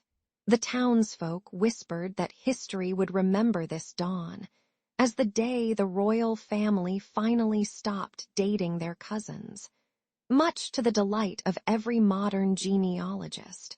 In the end, the era of blood-tied rule slipped away, leaving behind a kingdom ready to write its own script, free of the awkward family reunions that once haunted its halls. In the mist-shrouded kingdom of Valdera, the air hung heavy with damp pine and the distant howl of wolves, as the ardent bloodline traced its noble roots through stone corridors slick with cold sweat. Twin heirs, Lady Seraphine and Lord Kale, moved like mirrored shadows across the great hall, their cloaks whispering against the marble floor. Their parents, desperate to bottle the legendary red vein, arranged a marriage that sounded more like a wizard's spell than a diplomatic treaty. The red vein, a hereditary gift said to grant unrivaled strength and prophetic insight, glimmered in whispered legend like a cursed ruby. The whole realm held its breath, waiting for the union that would fuse two powerful veins into one crimson torrent. The ceremony unfolded beneath vaulted arches drenched in candlelight, the scent of frankincense battling the musk of damp wool. As Seraphine slipped the jeweled clasp onto Kale's wrist, a chorus of court minstrels crooned a tune that reminded everyone of a medieval karaoke night. Think Game of Thrones meets The Bachelor, with a dash of awkward family reunions. The high priest proclaimed the red vein would now flow through a single bloodline, his voice echoing like a bad karaoke rendition of a prophecy. Guests whispered that the couple's combined strength could probably bench press a dragon, a hyperbole that drew nervous chuckles from the guards. Ironically, the more they celebrated the union, the more the castle's ancient tapestries seemed to sigh in relief, as if relieved someone finally took the family's inbreeding hobby seriously. Behind the gilded fanfare, schemers plotted in dim alcoves, their plans as tangled as the family tree. A pretzel of cousins, uncles, and second cousins once removed. The court's gossip brewed like a stale ale, thick with rumors that the Ardent's bloodline was now a genetic cocktail of brilliance, and perhaps a splash of madness. Servants swore they could taste the irony in the banquet's spiced pies, a flavor reminiscent of powdered sugar and political intrigue. Each clink of goblet against goblet rang like a tiny rebellion against the inevitable, as if the very stone walls were muttering, "Do we really need another inbreeding drama?" Yet the twins laughed, their eyes glittering with the promise of a dynasty that would cling to power like ivy to a castle wall. Soon, the first generation of crimson-veined offspring emerged, their skin a delicate tapestry of red threads pulsing beneath pale flesh, visible even in the candle's flicker. The children dreamed in vivid, prophetic bursts, foretelling battles, betrayals, and the occasional misplaced sock, a talent that made them both revered and slightly terrifying at family gatherings. Their scent, a cocktail of fresh rain, horse sweat, and the faint ozone of raw power, filled the corridors, prompting the palace's mice to file a formal complaint to the royal sanitation department. Villagers whispered that the youngsters could sniff out a lie from 5 kingdoms away, a talent akin to a Jedi who forgot to wear deodorant before a diplomatic summit. Even the palace cats, usually aloof, stared at the crimson veins as if they were watching a live stream of a forbidden reality show. Thus began the crimson lineage, a saga stitched together with blood, ambition, and a generous serving of incestuous cleverness, as if a genetic algorithm designed a superhero but forgot the user experience testing. Each subsequent marriage tightened the family's knot, ensuring the red vein remained as vibrant as a superhero's cape in a midnight raid. The kingdom watched, half in awe and half in horrified fascination, as the ardent heirs plotted future unions that would make even the most seasoned matchmaker blush. With each generation, the line clung tighter to power, like a vine that refuses to let go of a stone turret, promising both salvation and ruin. And so, dear listeners, the tale of Valdara's first crimson-veined dynasty sets the stage for centuries of drama, danger, and a genealogical spreadsheet that would make any spreadsheet enthusiast weep with joy. The great oak doors of the Ardent Hall groan open each dawn, spilling amber light onto polished marble that still smells of beeswax and old incense. Courtiers shuffle in, their cloaks rustling like dry leaves, while the palace gossip swirls like a smoky tavern whisper.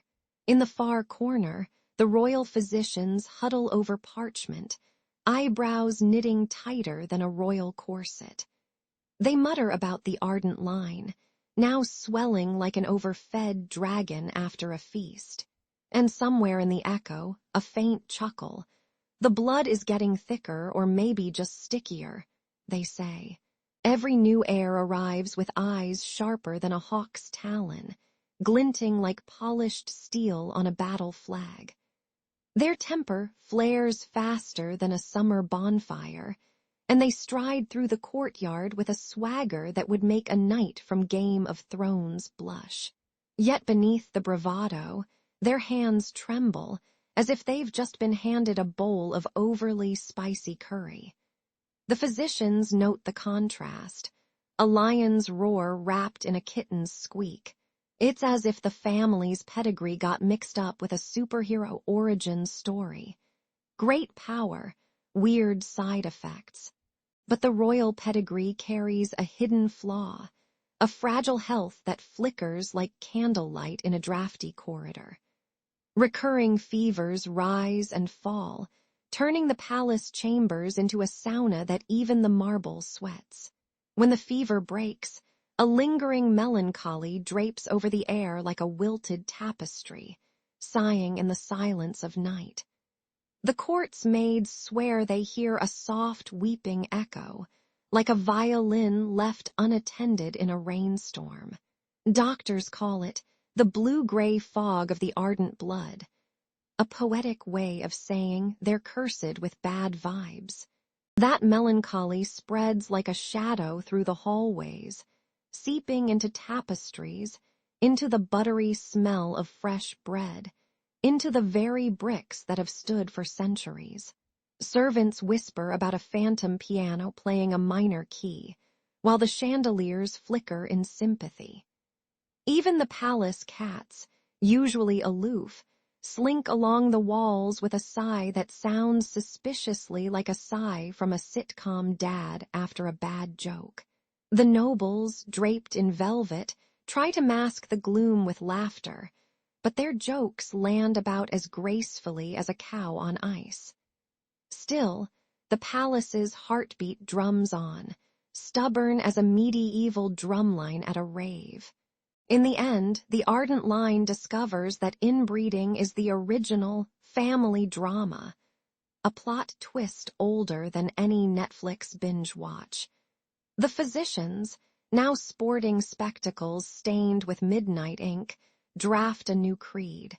Let love bloom beyond the family tree, lest the crown wilt like a wilted rose.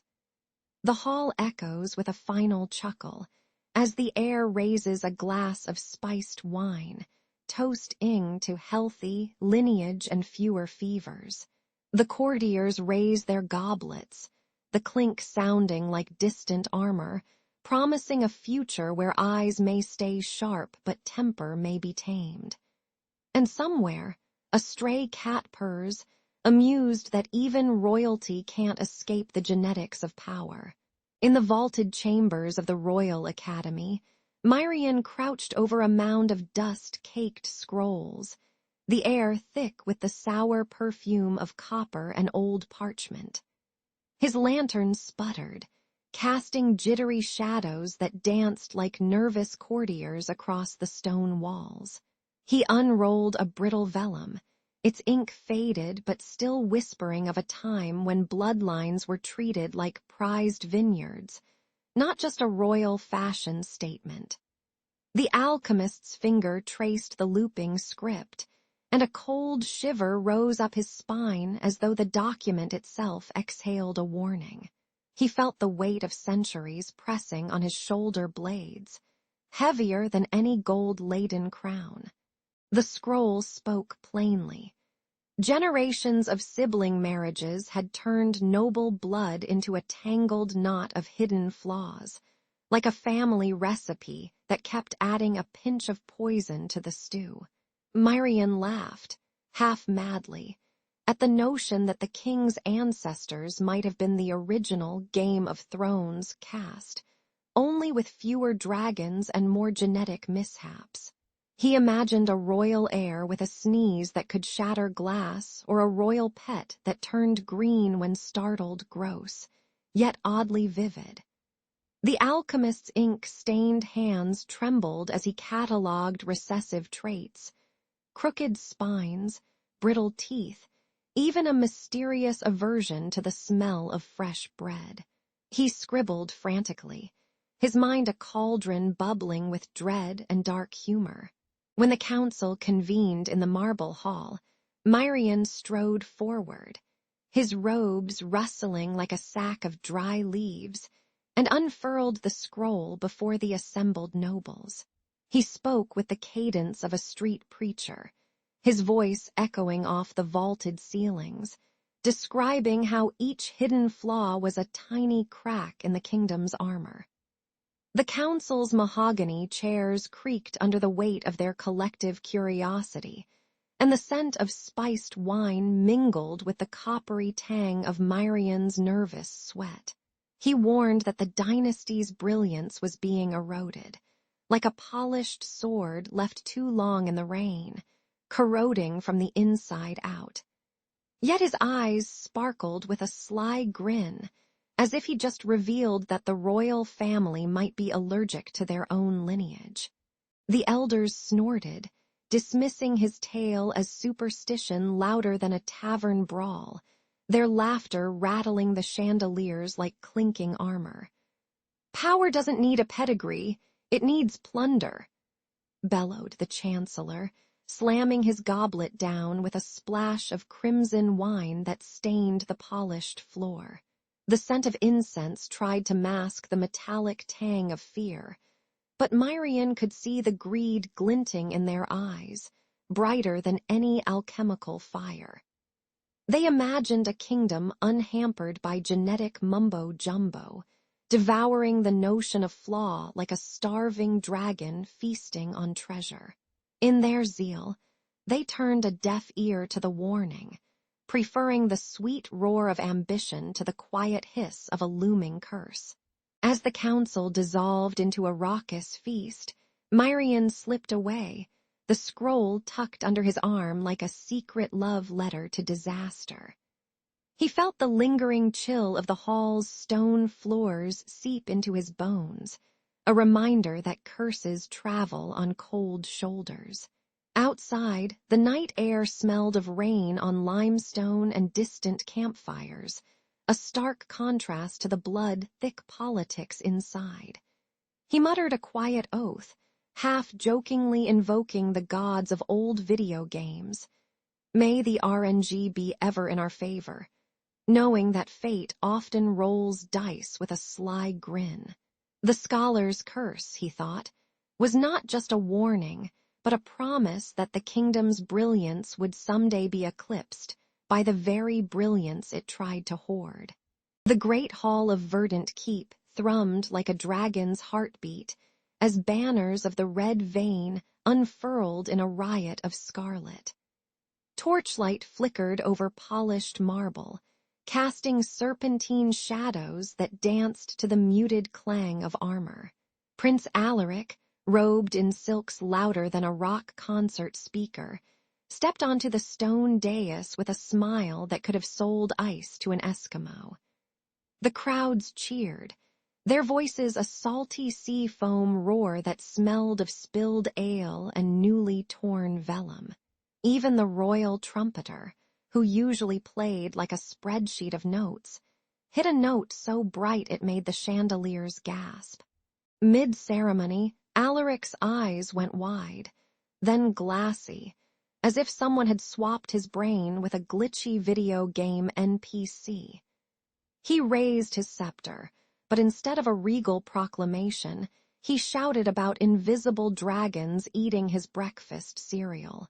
The choir sputtered, the lute player dropped a string, and the scent of roasted boar turned to acrid panic. Nobles stared, mouths agape, while Alaric began to twirl, his cloak fluttering like a poorly edited Pixar scene. The master of ceremonies, who had rehearsed his lines like a binge watch of a medieval drama, whispered, "Is this a prank?"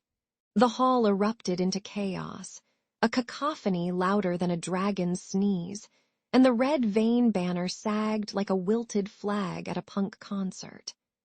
Guards scrambled, swords clanged, and the smell of sweat mixed with the sweet perfume of panic-torn roses. Rival houses, House Greyrock, House Emberlin, and the sly Viperkin snuck through the turmoil like cats eyeing a broken fish bowl. They exchanged glances that said, Finally, the party's over. While plotting to snatch the throne as if stealing the last slice of pizza, even the castle's rats paused, their tiny whiskers twitching, as if the kingdom itself had caught a cold. Behind the curtains of merriment lay a darker truth. The ardent dynasty had been inbreeding longer than a binge watch of Game of Thrones seasons. Bloodlines twisted tighter than a pretzel at a medieval tavern, and the genetic rust seeped into Alaric's mind like spilled ale into a candle wick. The court physicians, who usually wrote prescriptions in flowery prose, muttered about hereditary madness while avoiding eye contact. Ironically, the red vein, once the kingdom's pride, was now a literal vein, pulsing with diluted vigor and a faint coppery smell. Even the palace cats seemed to cringe, their ears flattening as if they sensed the genetic hangover. The crown, once gleaming like a superhero's helmet, now sat crooked, a broken crown fit for a kingdom that had misplaced its script.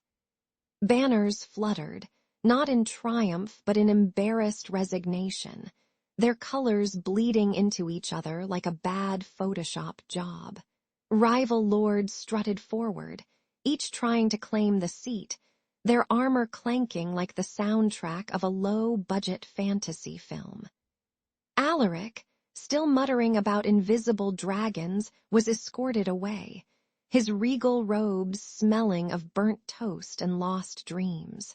And so the kingdom learned that a dynasty built on too many family reunions can crack faster than a cheap smartphone screen.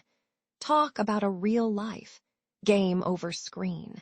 When the last ember of the crimson lineage sputtered out, the surviving heirs gathered in the soot-stained hall, their cloaks smelling of spilled ink and rotting parchment. They stared at the cracked tapestry that once boasted a flawless bloodline, now ripped like a bad Instagram filter. With a thunderous oath that rattled the iron chandeliers, they swore to ban the ancient practice of inbreeding, vowing no more marriages forged in a mirror. The hall echoed with the clink of swords being sheathed, a sound sweeter than any royal proclamation. Even the ancient stone walls seemed to exhale relief, as if the castle itself had been weaned off a poisonous diet. Soon after, envoys from distant provinces arrived, their caravans huffing diesel like smoke and jingling exotic bells that tickled the palace's stale air. The new alliances were brokered over mugs of spiced mead that dripped amber onto embroidered maps, staining them like a toddler's finger painting. Lords and ladies exchanged jokes about their tangled genealogies, comparing their family trees to tangled earphones, always a knot, never a straight line. Laughter rang louder than the war drums that once dictated every decision, and the scent of fresh bread rose from kitchens that finally felt safe to bake without fear of poison. In this mosaic of marriages, no one dared to claim a single, pure line, only a colorful patchwork of strengths. As summer stretched its golden limbs across the kingdom, fields once barren from blood-sick curses sprouted wheat that whispered promises of nourishment. Villagers sang folk songs about the new dawn, their harmonies weaving through market stalls, scented with cinnamon and iron. Soldiers, now clad in armor polished not by vanity, but by duty, marched with a swagger that would make a Hollywood action hero grin. The kingdom's pulse steadied, beating like a drum circle at a Renaissance fair, each thump reminding everyone that power thrives on diversity, not on a single spoiled sugar cube of lineage. Even the pigeons seemed to coo in approval, fluttering like paparazzi around the newly erected statues of unity. Yet the tale of the crimson lineage lingered like a stubborn stain on a king's favorite cloak. recounted by bards beside flickering campfires that crackled like gossip. They warned that obsession with purity is a villainous plot twist worthy of any binge-watch thriller. Think Game of Thrones meets The Office, where the office is a battlefield and the twist is a royal misstep. Children grew up hearing how a family so obsessed with its own reflection turned its own blood into a bitter river, a river that tasted of rust and regret. Parents would chuckle, pointing out that the only thing more dangerous than a tyrant is a tyrant who thinks he's the only flavor in the soup. The legend became a cautionary meme, shared at taverns and town squares, ensuring no one would ever repeat that tragic remix of hubris. Now, as the sun paints the citadel's towers with rose gold, the kingdom steps into a future that feels like a reboot of an ancient saga, with fresh characters, unexpected side quests, and a soundtrack of hopeful horns. The old aristocracy, once locked in a self-made echo chamber, now listens to the chorus of farmers, artisans, and wandering scholars, each voice adding spice to the nation's stew. Celebrations erupt in streets where incense mingles with the scent of roasted chestnuts, and the laughter is as bright as fireworks on a moonless night. In this new era, power is measured not by the purity of a single vein, but by the collective heartbeat of many, dancing to a rhythm that no one can mute. And so, dear listeners, the dawn isn't just new. It's brilliantly, unapologetically, and hilariously alive. In the cracked stone courtyard of Aramith, the sun slipped over amber banners as Leora and Selene stepped into the marble hall, their skirts rustling like gossiping sparrows. The sisters, daughters of King Aldrich, glimmered in sapphire and amber gowns, each embroidered with the sigil of their house, a lion's claw clenched around a moon. Their fathers had sealed a treaty years ago, binding blood to blood by betrothing the girls to their first cousins, Prince Cale and Prince Darien. The air reeked of incense and freshly cut rosemary, a scent that tried to mask the rust of old grudges. Yet even the golden chandeliers seemed to flicker, as if the very walls sensed a fragile peace about to be tested. Prince Cale entered, his armor clanking like a marching band of tin cans, while Princess Darien, who preferred swords to silk, followed with a grin that could shave a sheep. The two houses, House Varin and House Talon, had been at each other's throats longer than the kingdom's oldest oak, and now the marriage market was their last ditch attempt at a ceasefire. Leora caught Cale's eyes, and for a heartbeat their rivalry dissolved into a nervous chuckle, as if they'd just been forced into a sitcom crossover. Think Game of Thrones meets The Office. The banquet tables groaned under platters of honey-glazed pheasant, spiced figs, and mugs of dark ale that smelled of spilled sweat and spilled secrets. Servants whispered that the feast was a rehearsal for a bigger drama, and the cracked tiles beneath their feet seemed to echo that sentiment. Beyond the clamor, the sisters felt a cold draft slip through the tapestry, like a spoiler for a movie they hadn't seen yet. Leora sensed the weight of destiny pressing down, a pressure comparable to trying to hold in a sneeze during a royal proclamation. Selene, ever the pragmatic, imagined their futures as a tangled series of Netflix binge-watch episodes, each episode ending with a cliffhanger and a commercial break labeled duty. Their hearts thumped against their ribs, a rhythm that mingled with the distant drumming of war drums, a reminder that peace was as thin as parchment. Irony dripped from the ceiling tiles, for the very cousins they were to marry had once plotted to steal each other's horses. When Cale raised his goblet, The liquid caught the torchlight and glittered like a dragon's tear, while Darian's laugh rang out, rough as a blacksmith's hammer striking iron. The scent of pine sap and the faint tang of leather armor filled the hall, mingling with the sour perfume of nervous perfume that Selene wore, something between lavender and an impending storm. Leora's fingers brushed Cale's forearm, feeling the warm sweat of a man who just survived a duel against a bull. His scarred hand whispered stories of bruised ribs and broken pride. Meanwhile, Darian flicked a stray hair from his brow, revealing a tattoo of a raven perched on a broken crown, a reminder that even royal blood can be messy, like a spilled latte on a silk shirt. The audience, a mix of weary nobles and jittery squires, clapped like malfunctioning metronomes, each beat a reminder that the marriage was both a celebration and a strategically placed bandage. As the night deepened, the sisters glanced at the moon, pale, indifferent, and watching like a bored reality show judge.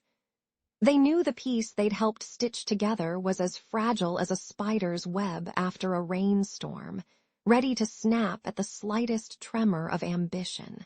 Yet in their laughter, tinged with the bitter aftertaste of cheap wine, they found a sliver of defiance, a promise that they would not be mere pawns in a game of thrones and thrones.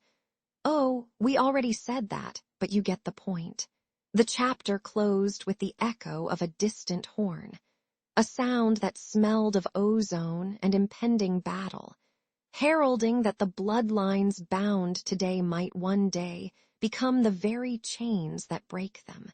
And somewhere, a court jester muttered, "May the odds be ever in your favor," as if the kingdom's fate were a dice roll in a tabletop game.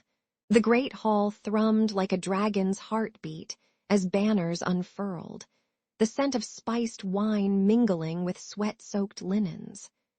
Leora, perched on a velvet cushion, watched the procession of cousins turned spouses with a mixture of awe and dread.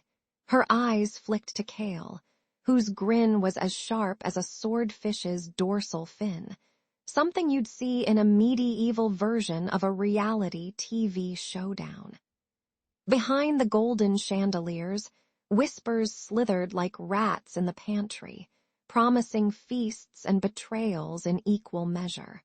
The ceremony roared on, but Leora sensed that the melody was off-key, like a lute played by a cat. When the trumpets fell silent, Cale slipped a folded parchment into his cuff, his fingers trembling like a nervous jester. The secret scroll, inked in blood-red saffron, outlined a plan to crown himself by nightfall, as if he were auditioning for the throne's lead role in a Shakespearean drama. Leora caught the glint of ambition in his eyes and felt a cold draft creep up her spine, as sharp as the scent of freshly cut rosemary. She whispered a curse to the ancient stones, but the walls only echoed with Cale's confident chuckle, a sound that reminded her of a villainous tick-tock dance gone wrong. The conspiratorial air thickened, and even the palace guards shifted uneasily, as if the floorboards were about to break into a spontaneous flash mob. Meanwhile, Selene stood beside the altar, her heart thudding like a war drum when Darian slipped a jeweled ring onto her finger. A sudden hush fell over the crowd as a messenger burst in, breathless and smelling of sea salt, announcing that Darian's true love was a foreign queen perched on a distant throne. Selene's smile cracked, spilling bitter tea onto the marble, its bitter aroma mixing with the perfume of wilted lilies. The revelation hit her like a slap from a Viking, unexpected, salty, and oddly satisfying in its drama. She laughed, a short, nervous bark, and imagined Darian's diplomatic smile as the ultimate plot twist worthy of a Netflix binge. The palace corridors became a battlefield of sighs and clenched fists, where servants whispered about the cousins' tangled webs while polishing swords that glistened like spilled espresso. Leora paced through the kitchen, where the stew boiled over, sending a wave of greasy steam that clung to her hair like a mischievous sprite. She caught a glimpse of Kale pacing in the armory, polishing his dagger with a rag that smelled of stale ale and desperation. Selene, in her chambers, stared at the cracked mirror, noticing her reflection looking back with eyes as wild as a gossip column's front page. The air tasted of copper and incense, a cocktail that made even the palace cats hiss in disapproval, while the stone walls seemed to hum with the low growl of discontent. As night draped its velvet cloak over the kingdom, whispers turned into murmurs that rattled the chandeliers like a haunted karaoke night. Leora and Selene met in the hidden alcove behind the tapestry, their laughter echoing against the stone as they plotted to outwit their scheming cousins. They swapped jokes about royalty being a sitcom where every episode ends with a dramatic gasp and a sudden wardrobe malfunction. The courtyard fountains splashed, spilling water onto the cobblestones, creating a rhythm that matched their increasingly rebellious hearts. With a final toast of bitter herbal brew, they promised to turn the palace's gossip into their own epic saga, one where the sisters write the script and the crown becomes a mere prop in their grand, cheeky performance. The night the rival house unleashed its rebellion, the capital's stone walls shivered like a frightened beast. Torches sputtered, spilling amber blood onto the cobblestones as angry drums thumped against the palace gates. Leora stood on the balcony, her silk gown fluttering in the wind, while arrows hissed past like angry wasps. In the distance, the scent of burnt wheat mingled with the metallic tang of fear, and the city's bells rang not in celebration but in frantic warning. A crowd surged below, a living sea of panic that threatened to drown the fragile peace the sisters had helped stitch together. Leora felt the pull of her husband, Prince Kale, a cousin whose eyes glittered with ambition and a hint of ruthless calculation. She remembered his whispered promises of a united realm, yet as she watched her people scramble for shelter, the stench of sweat and fear made her stomach churn. She slipped through the chaos, her feet slick with rain and spilled ale, clutching a tattered flag that bore the emblem of their house. In that moment, loyalty felt like a heavy chain, each link forged from bloodlines and political contracts, while her heart pounded like a war drum demanding a different beat. She wondered if love could survive when the very foundation of their marriage was built on a cousin's cunning chessboard. Meanwhile, Selene rode the frantic charge of the palace guard, her silver hair catching flashes of arrow fire like a rogue comet. Her husband, Duke Eric, a cousin whose smile could melt steel, begged her to stay hidden in the marble galleries, promising safety behind gilded doors. But the aroma of freshly baked bread, now charred, reminded Selene of the market stalls where children once laughed. She could not abandon the scent of home for a gilded cage. She tossed a dagger into a crowd, the blade singing a cruel lullaby as it found its mark, a bitter reminder that betrayal could be both weapon and salvation. The irony was palpable. She had married a man who liked his power as much as a cat likes a sunny windowsill, yet now she was forced to decide whether to protect the throne or the trembling hands of the townsfolk. When Leora whispered a secret to Kale in the echoing hall of mirrors, the conspirators smirked, realizing the sisters' loyalty was as brittle as the glass around them. The twins' whispered vows turned to shouted accusations, and the fragile alliance cracked like an old vase dropped from a banquet table. A chandelier crashed, raining crystal shards onto the marble floor, each shard reflecting the shattered trust like tiny mirrors of betrayal. The rebels, hearing the clatter, cheered like children at a fireworks show, oblivious to the fact that the sisters' love story had turned into a tragic sitcom, complete with misplaced punchlines and accidental sword thrusts. The Capitol's walls, once painted with hopeful murals, now bore fresh graffiti. Fate's cruel games scrawled in dripping blood. In the smoky aftermath, Leora and Selene stood amidst the ruin, their gowns torn, their crowns askew, and their hearts heavy as lead. The air tasted of ash, iron, and a lingering note of regret that clung to every breath like a stubborn perfume. They exchanged a look that said, "We married cousins, but the real cousin was destiny, forever pulling our strings like a puppet show gone rogue." With a grim smile, Leora raised a cracked goblet of sour wine, toasting the rebels, the spouses, and the fickle gods who love a good drama. As the sun rose, casting a blood-orange glow over the battered courtyard, the sisters realized that in the Game of Thrones, the only true victory was surviving the next cruel round. The night roared like a disgruntled dragon, rain lashing the stone walls of the citadel while lightning scribbled angry hieroglyphics across the sky. Cale, the king's bitter younger brother, slipped through the corridors with a squad of grim-faced guards, his sword slick with the scent of wet iron. The coup crackled like an overcooked fireworks show, banners snapping and torches sputtering as he shouted for loyalty. Servants huddled in shadows, whispering that the palace had never smelled so much like soaked wool and fear.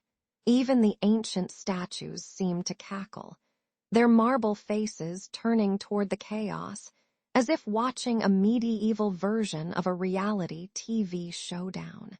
In the great hall, Leora stood between her brother's fury and her husband Cale's desperate grin, her heart pounding like a drum solo in a heavy metal concert.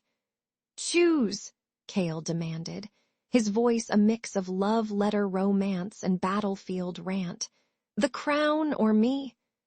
The thunder outside hammered the ceiling, echoing the thud of her own conflicted pulse. She clutched the embroidered scarf Cale had gifted her, a token now smelling of rain-browned leather and bitter betrayal, while her brother's eyes flickered with a fire that could melt steel. The absurdity of the moment, a royal love triangle tangled in a storm, felt like a Shakespearean tragedy meets a sitcom misunderstanding, and Leora realized the crown had become a cursed costume she never wanted to wear. Meanwhile, Selene, the quieter sister, stalked the moonlit courtyard where Darian, her own cousin-husband, lingered with his dagger gleaming like a misplaced celebrity cameo. "You think you can betray us and still keep the throne?" she snarled, the words cutting sharper than the cold wind that smelled of wet stone and cheap perfume. Darian's eyebrows rose in a theatrical gasp, as if he'd just been caught stealing the last slice of pizza at a family gathering. Their confrontation cracked the night's silence, and the clink of armor rang like a bad mixtape sampling medieval battle drums. Selene's resolve hardened. She would not let love and loyalty be a flimsy excuse for treason, no matter how romantically tragic the plot sounded. The duel erupted with the ferocity of a thunderclap, swords flashing like neon lights in a 1980s arcade, except the only high score was blood. Leora, torn between brother and husband, thrust forward, her blade singing a mournful hymn that mingled with the taste of iron on her tongue. Selene, fierce as a lioness, parried Darian's sly strikes, each clash sending sparks that smelled like burnt copper and shattered dreams. Both sisters emerged bruised, their armor dented, their breath labored, and the courtyard floor slick with a mix of rain, sweat, and the odd puddle of spilled wine, proof that even royalty can't escape a messy spill. As they stumbled back, their eyes met in a silent, ironic acknowledgement that the only thing more tangled than their family tree was the mess they'd just made. When the storm finally eased, the palace lay in a tableau of shattered banners, wounded royals, and a throne that seemed as shaky as a Jenga tower in an earthquake. The royal line teetered on the brink, its future as uncertain as a cliffhanger ending on a binge-watched series. Courtiers whispered, their voices muffled by the lingering scent of wet stone and charred incense, that the crown might now belong to anyone who could survive the next plot twist. Leora and Selene, each cradling their own wounds, realized that the true tragedy was not just the blood spilled, but the love-laden ledger of cousins turned conspirators. In the end, the crown's collapse echoed like a broken record, reminding all that power is a fickle lover, prone to betrayals as dramatic as a blockbuster finale. The sun sank behind a sky ripped with ash, casting a jaundiced glow over the shattered capital. Charred banners fluttered like dying moths, their once bright sigils now blackened smudges of ink against the wind. In the great hall, broken marble clattered under the weight of fallen statues, each tumble echoing like a bad karaoke performance. Leora, draped in a tattered veil, stared at the ruin with eyes as hollow as the empty wine goblets scattered across the floor. The air smelled of burnt incense, rust, and a lingering hint of desperation that clung to the stones like stubborn graffiti. Leora's heart had been cracked open by grief, and every beat felt like a drum roll before a tragic finale. She watched the distant relative, a blithering noble with a crown too heavy for his slender head, shuffle onto the throne as if it were a thrift store throne room sale. The new king's smile was as forced as a forced laugh meme, and his robes rustled like dry leaves in a forgotten attic. Around them, the court whispered, their voices scraping against the walls like an out-of-tune violin solo. Leora's hands trembled, clutching a silver locket that smelled of lavender and loss, a relic of happier feasts now turned into a funeral prop. Meanwhile, Selene trekked through the ruined outskirts, her boots sloshing in a swamp of muddy blood and broken pottery. The wind carried the scent of rot and forgotten feasts, a pungent reminder that even the kingdom's kitchens had given up on their glory. Her cloak fluttered like a flag of surrender, and every cracked stone underfoot sang a mournful hymn of exile. She passed a shattered fresco of her ancestors, their painted eyes winking in irony, as if the gods were streaming a sitcom rerun of royal folly. Selene's breath fogged in the chill, each exhale a ghostly sigh that seemed to ask, did we ever really get a happy ending, or were we just background characters in a tragedy? Both sisters, bound by blood-married vows, now stood like two mismatched memes on the same tragic subreddit. Leora, once the kingdom's radiant sun, now resembled a dimly lit candle fighting against a draft. Selene, the wandering phoenix, had shed her wings for a pair of cracked boots. The irony was as thick as the soot coating their crowns, and the palace's crumbling walls offered a backstage view of their own absurd drama. Even the palace jesters' wooden marionettes, long abandoned, twitched in the wind, as if rehearsing a slapstick routine about power and betrayal. Their fates, tangled like overcooked spaghetti, served up a cautionary tale that even the most meticulous genealogists couldn't untangle.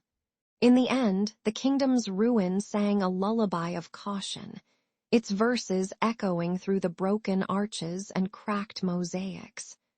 The distant relative's reign would be remembered like a footnote in a history textbook, brief, bland, and oddly reminiscent of a poorly edited spin-off series. Leora's sorrowful gaze lingered over the empty throne, a silent protest against the folly of marrying cousins like strategic board games. Celene's wandering steps left footprints that would soon be covered by wind and rain, erasing any trace of her exile like a tick-tock trend that fades overnight. Their tragic echo remains a somber reminder. When love is treated as a ledger entry, the resulting ash and echoes drown out even the most heroic of songs.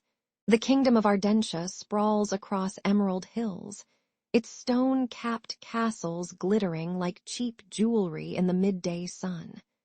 For centuries, the House of Valen has treated marriage like a chess match, pairing cousins with the same fervor a modern gamer swaps outfits in a loot box. Each union is stamped with the sigil of a twin crown, a reminder that purity is more prized than a fresh breath of air. Courtiers whisper that the royal blood runs thicker than the river Ard, but also thicker than the stew in the Great Hall, which sometimes smells like boiled goat and old secrets. This obsession with keeping the lineage unblemished sets the stage for a drama that feels part Shakespeare, part reality TV reunion. Prince Aldrich stalks the marble corridors with the confidence of a cat that just knocked over a priceless vase, his amber eyes glittering with a mix of ambition and inherited stubbornness. Across the throne room, Lady Isolde glides in a flowing gown that smells of lavender and hidden incense, her voice soft enough to hush a tavern brawl, yet sharp enough to cut through court intrigue.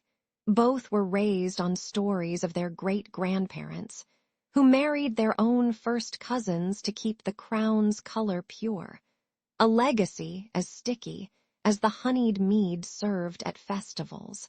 Their tutors taught them Latin, swordplay, and how to trace the family tree without getting dizzy, a skill that would later feel like navigating a labyrinth made of their own eyebrows. Together they embody the twin roots of the Valen line, tangled like vines that have been grafted onto the same ancient oak. In the great hall, banners fluttered with the twin crowns, their hems brushing the polished floor and stirring up dust that smelled of soot and old parchment.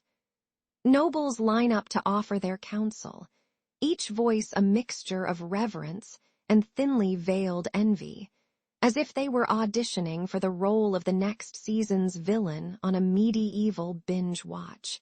The King's Council debates succession like chefs arguing over the perfect spice blend, insisting that no foreign blood should ever dilute the royal broth.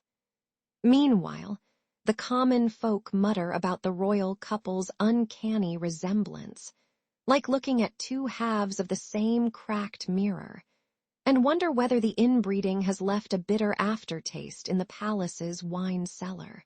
Ironically, the very purity they guard becomes the toxin that threatens to poison the throne itself. Whispers travel faster than a plague-carrying rat, and soon the palace corridors echo with jokes about Aldrich's occasional limp, which some blame on a cursed love triangle with his own shadow. Isolde's laugh, once bright as a lute string, now carries a hoarse rasp, leading the royal apothecary to suspect a hereditary cough that could have been avoided with a simple out of the family marriage. Talk about a plot twist worthy of a sitcom.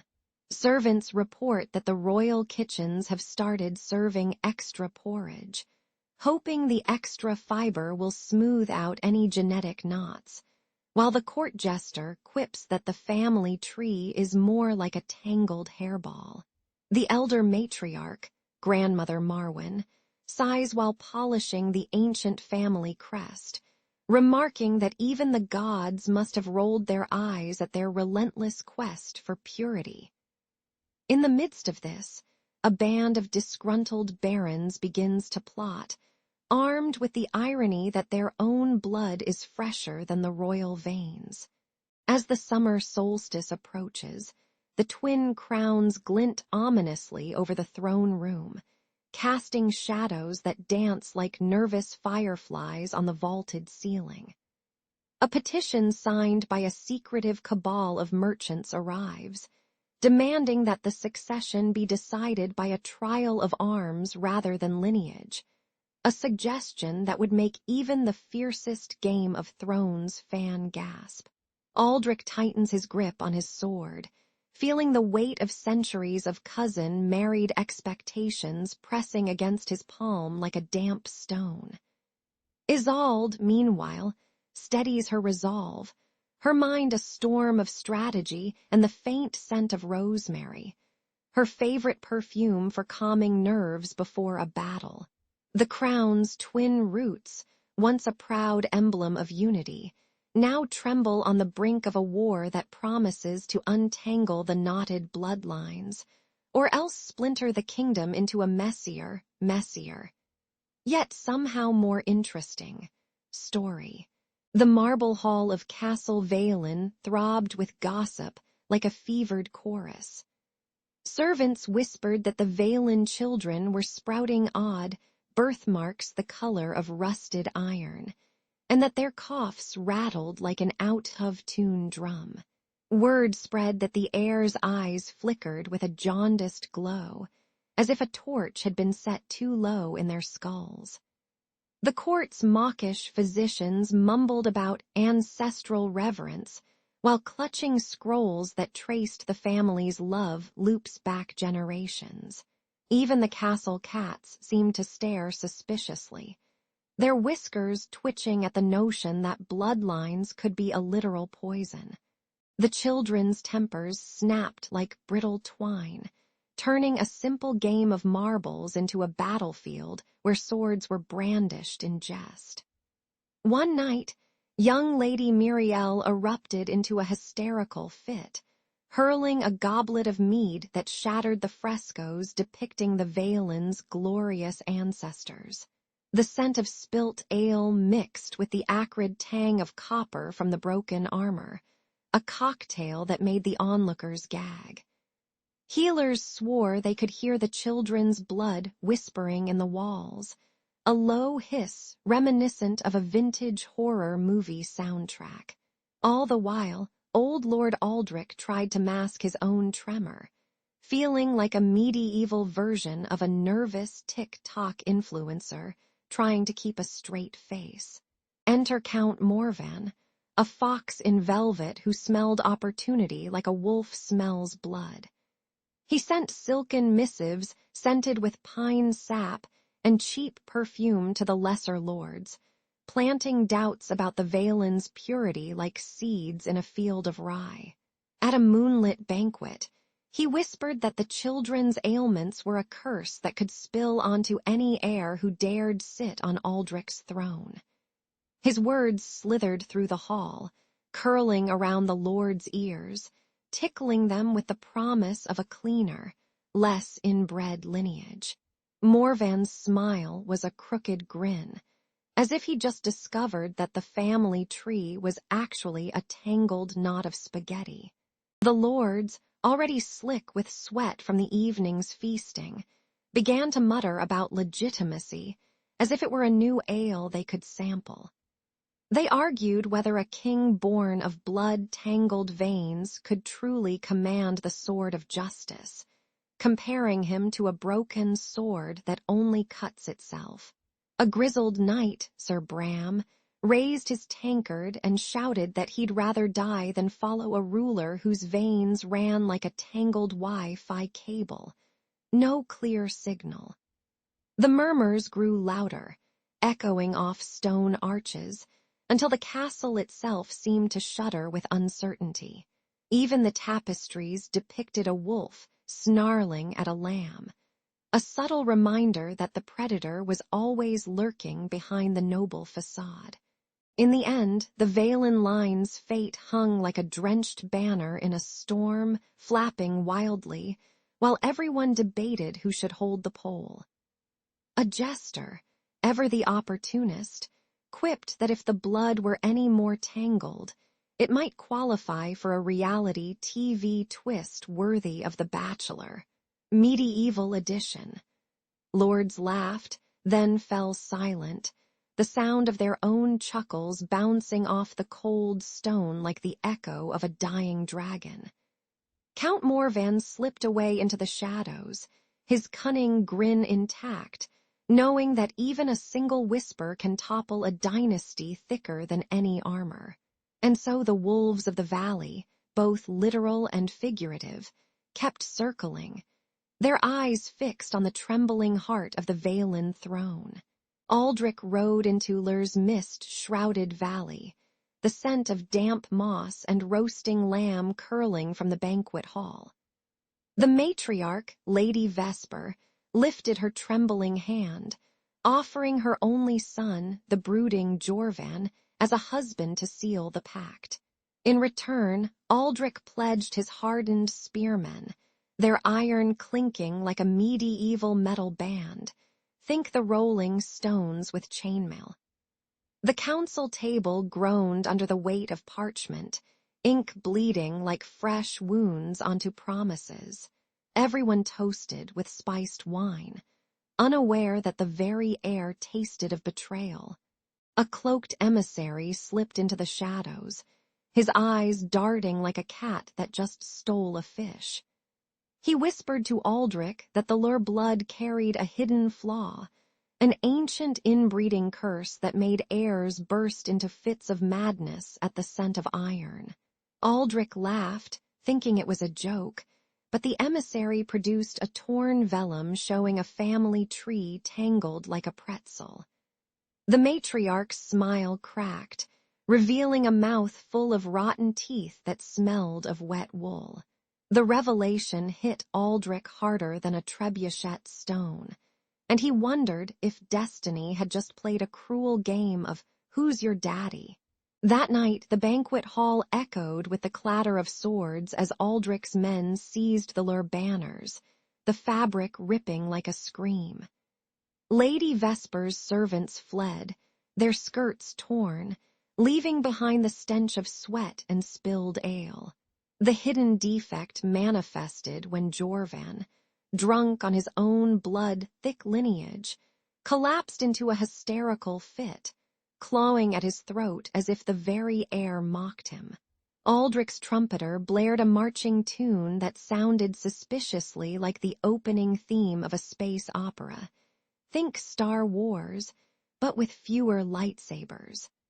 The fragile alliance dissolved into ash, and the castle walls shuddered with the first crack of war drums.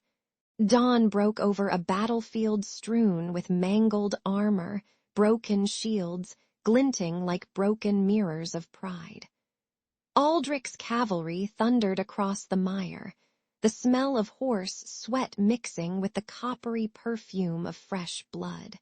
Lur archers, their arrows whistling like angry Twitter bots, fell one by one under a hail of spears. The clash was a chaotic ballet of grunts, screams, and the occasional accidental foot slipping in mud, delivering comedic slapstick to an otherwise grim tableau. By sunset, the sky was a bruised purple, and the cries of the wounded turned the wind into a mournful choir. When the smoke cleared, Aldrich found Lady Vesper nursing a wound that oozed like overcooked bacon, her eyes shining with a bitter, glittering humor. He offered her a hand, but she pulled it back, muttering that blood may be thicker than water, but it's also scarier than Netflix horror movies. The surviving Lursians fled, their banners torn, their legacy reduced to a cautionary tale whispered in taverns over stale cheese. Aldrich returned to his keep, the victory tasting as sour as the sourdough left out too long. Yet he couldn't help but smile at the irony of a marriage meant to unite a kingdom instead birthing a battlefield. As the bards sang of the poisoned pact, they added a jaunty refrain about a cursed family tree that would make even Game of Thrones fans cringe. The kingdom erupted into a thunderous civil war the moment Count Morvan blurted out his claim to the throne. Noble banners snapped like frightened seagulls in the wind, their colors clashing in a chaotic kaleidoscope across the countryside. In taverns, peasants chanted morbid lullabies about bloodied crowns, while the scent of spilled ale mingled with fresh-cut hay. Morvan, swaggering in a coat of muted sable, rallied a motley coalition of disgruntled lords who'd been denied their slice of power. The air crackled with the sharp perfume of steel and the sour tang of fear. Morvan's ascent wasn't merely opportunistic. It was a twisted homage to a lineage so tangled it could out-twist a pretzel factory. His ancestors had married cousins for generations, a genealogical knot that left the bloodline as pure as a melted snow globe, clear but dangerously fragile. He boasted, half joking, that his veins carried the same stubbornness that kept the kingdom's cobblestones from cracking. The disgruntled nobles, smelling the sweet rot of ambition, cheered his proclamation as if it were a fresh pint on a scorching day. Yet beneath their roar, a faint murmur of doubt lingered, like a cat eyeing a mouse, wondering if the king's blood was more virus than vigor. Aldrich, the rightful heir, stood on the palace balcony like a wilted oak, his royal blood thinned by generations of inbreeding-induced ailments. A cough rattled his chest, each breath tasting of iron and old parchment, while his hands trembled as if the crown itself were a live beetle. Advisors whispered that his lineage's favorite pastime was breeding for prestige, not health, leaving him with a fragile spine and a heart that fluttered like a startled moth. Still, he clutched his ancestral sword, iron forged under the same cursed stars, and swore to defend the realm, even if his knees threatened to buckle like cheap wooden chairs. The evening air carried the smell of burning torches and the distant moan of discontented peasants, a soundtrack to his reluctant resolve. The river dusk boiled over with the clamor of clashing steel, its dark waters reflecting a sky smeared with ash and blood. Morvan's forces surged forward, a tide of armor that smelled of sweat, horse urine, and the pungent bite of pine tar. Aldrich's troops, ragged and trembling, fought like desperate cats swatting at a snarling dog, the ground slick with mud and the acrid sting of spilled pitch. Arrows whistled overhead, thudding into shields with a thud that sounded suspiciously like a bass drum in a rock concert, if rock concerts ever featured men screaming in medieval Latin. As the sun dipped, the river turned a ruby hue, casting a grotesque glow on faces half covered in grime, ready for the final showdown. In the waning light, Aldrich and Morvan faced each other on a crumbling stone bridge, the duel as tense as a last-minute video game boss fight.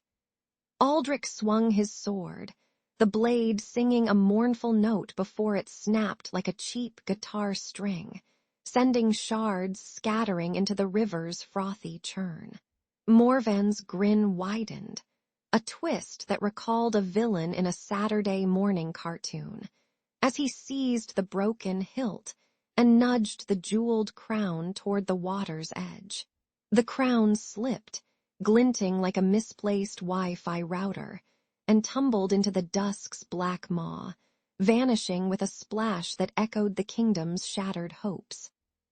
Laughter, half triumph, half horror, rose from the battlefield, leaving the victors to wonder whether they'd just rewritten history or merely staged an elaborate prank on the gods.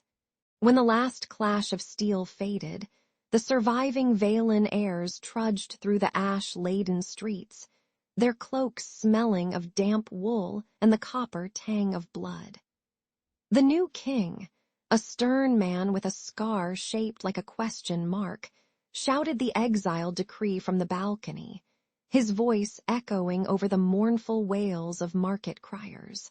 The Valens were herded onto rickety carts, their faces pale as freshly churned butter, while the crowd tossed stale loaves and half-rotten figs at them for good luck. The wind carried the acrid scent of burning parchment, a reminder that the kingdom's archives were being torch-lit in fury. Even the castle's stone dogs seemed to whine, as if the very foundations sensed the dynasty's downfall. In his first council, the king hammered a new law into the wooden table. No noble may wed a cousin, niece, or any relative closer than the third degree. The scribe's quills scratched like a nervous mouse, and the decree rang out like a royal ringtone, "You're on mute, kin," to every lord in the great hall. Courtiers choked on their wine, the clink of goblets mixing with murmurs of, "What about my cousin twice removed?" While a jester sneered, tossing a rubber chicken as a puny nod to modern sitcoms. The law smelled of fresh ink and old fear, a perfume that clung to the drapes and made the torches flicker nervously. Yet the king smiled, thinking he'd finally stopped the kingdom's inbred drama faster than a Netflix binge. The band threw succession into a chaotic dance, like a medieval flash mob, where every noble tried to step on each other's toes. Princes scrambled for distant brides, sending envoys to far-flung duchies whose kitchens reeked of roast boar and sour ale. One ambitious duke bragged louder than a dragon on a birthday cake, claiming his heir would be as pure as a Jedi's lightsaber, only to be cut down by a whispered rumor of a secret love child. The court's gossip column, an actual parchment called the Murmur Scroll, buzzed with irony, noting that avoiding close kin made alliances as tangled as a cat lady's yarn ball. Meanwhile, the palace cooks threw extra salt into the stew, as if seasoning could mask the bitter taste of political upheaval. A low-voiced chronicler, hunched over a candle that sputtered like a nervous fan, recorded every twist with ink that smelled like wet earth after a storm. He wrote of the Valen exiles, the king's anti-incest edict, and the messy scramble for new bloodlines, all while a stray mouse chewed through the margin, adding a literal nibble to history. His quill drummed a frantic beat, matching the thunder of hooves outside the castle gates as refugees fled toward the hills. With each line, the chronicler felt the weight of a kingdom's hubris settle on his shoulders, as heavy as a sack of iron potatoes. He signed his name with a flourish, muttering that future bards would probably turn this saga into a tragic karaoke performance. When the last candle guttered, the echo of the Valen name lingered like a bad joke that refuses to die, reminding all that chasing a flawless bloodline is as futile as trying to win a game of chess against a squirrel. The new laws reshaped succession, but the kingdom still smelled of the same stale ambition, a perfume no perfume shop could ever mask. Historians would later quote the chronicler's warning, noting that the greatest betrayal came not from an enemy's sword, but from the family's own mirror, reflecting a face too familiar to trust. In the taverns, bards sang the tale, their verses dripping with irony, while a drunk patron shouted, "May the force be with us, because genetics clearly aren't."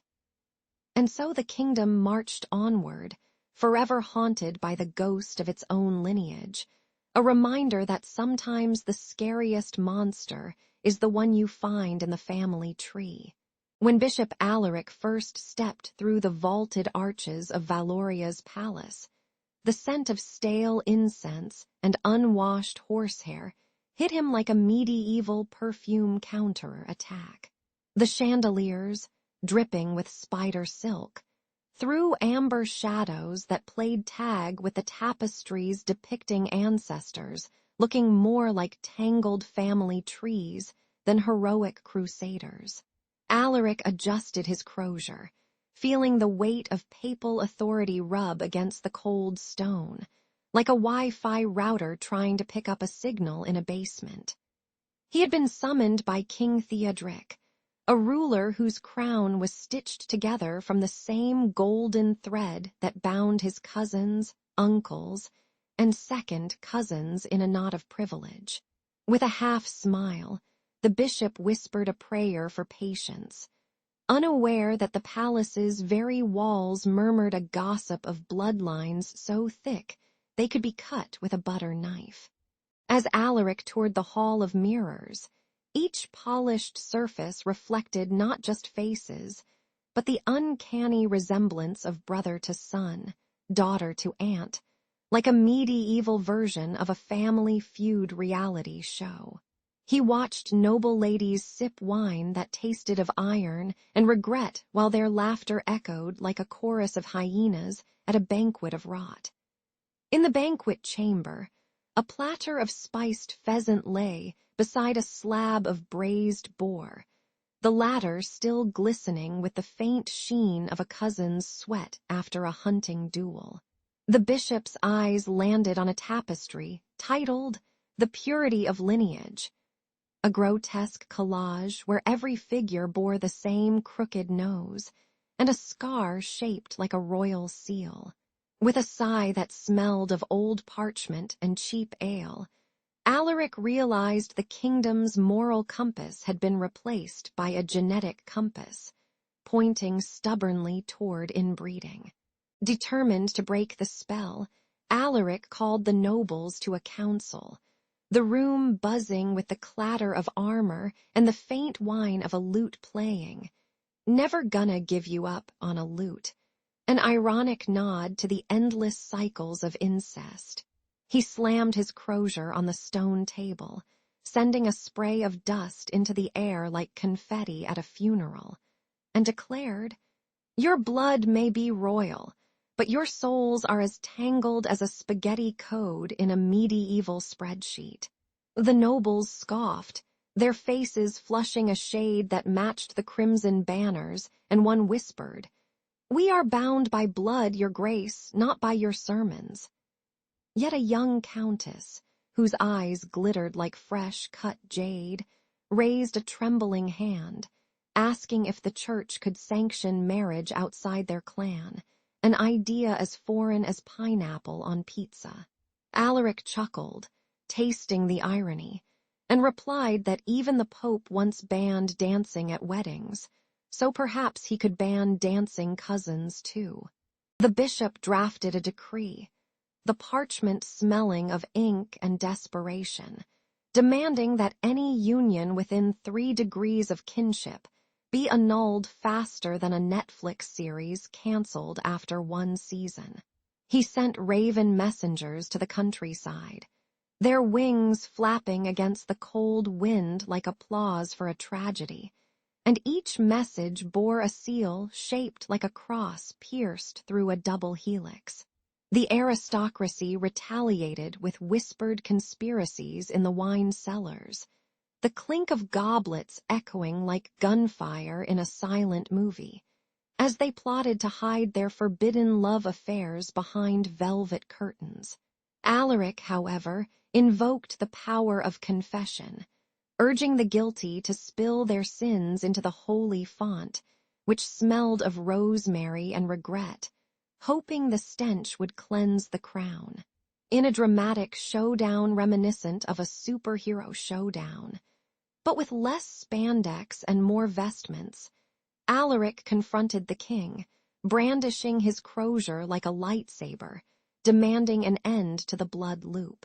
The throne room fell silent, the only sound the ticking of a grand clock that seemed to count down the kingdom's remaining breaths. King Theodric, his beard dripping with sweat and ancient perfume, stared at the bishop, his eyes flickering between defiance and the dawning realization that a crown of bloodlines could crack like old porcelain. With a reluctant sigh, the king signed the edict, the quills scratching across the parchment as if carving a new destiny out of the old, tarnished gold. As the sun set behind Valoria's towers, the palace walls exhaled a cold wind that carried away the scent of incestuous decay, replaced by a faint hint of fresh rain.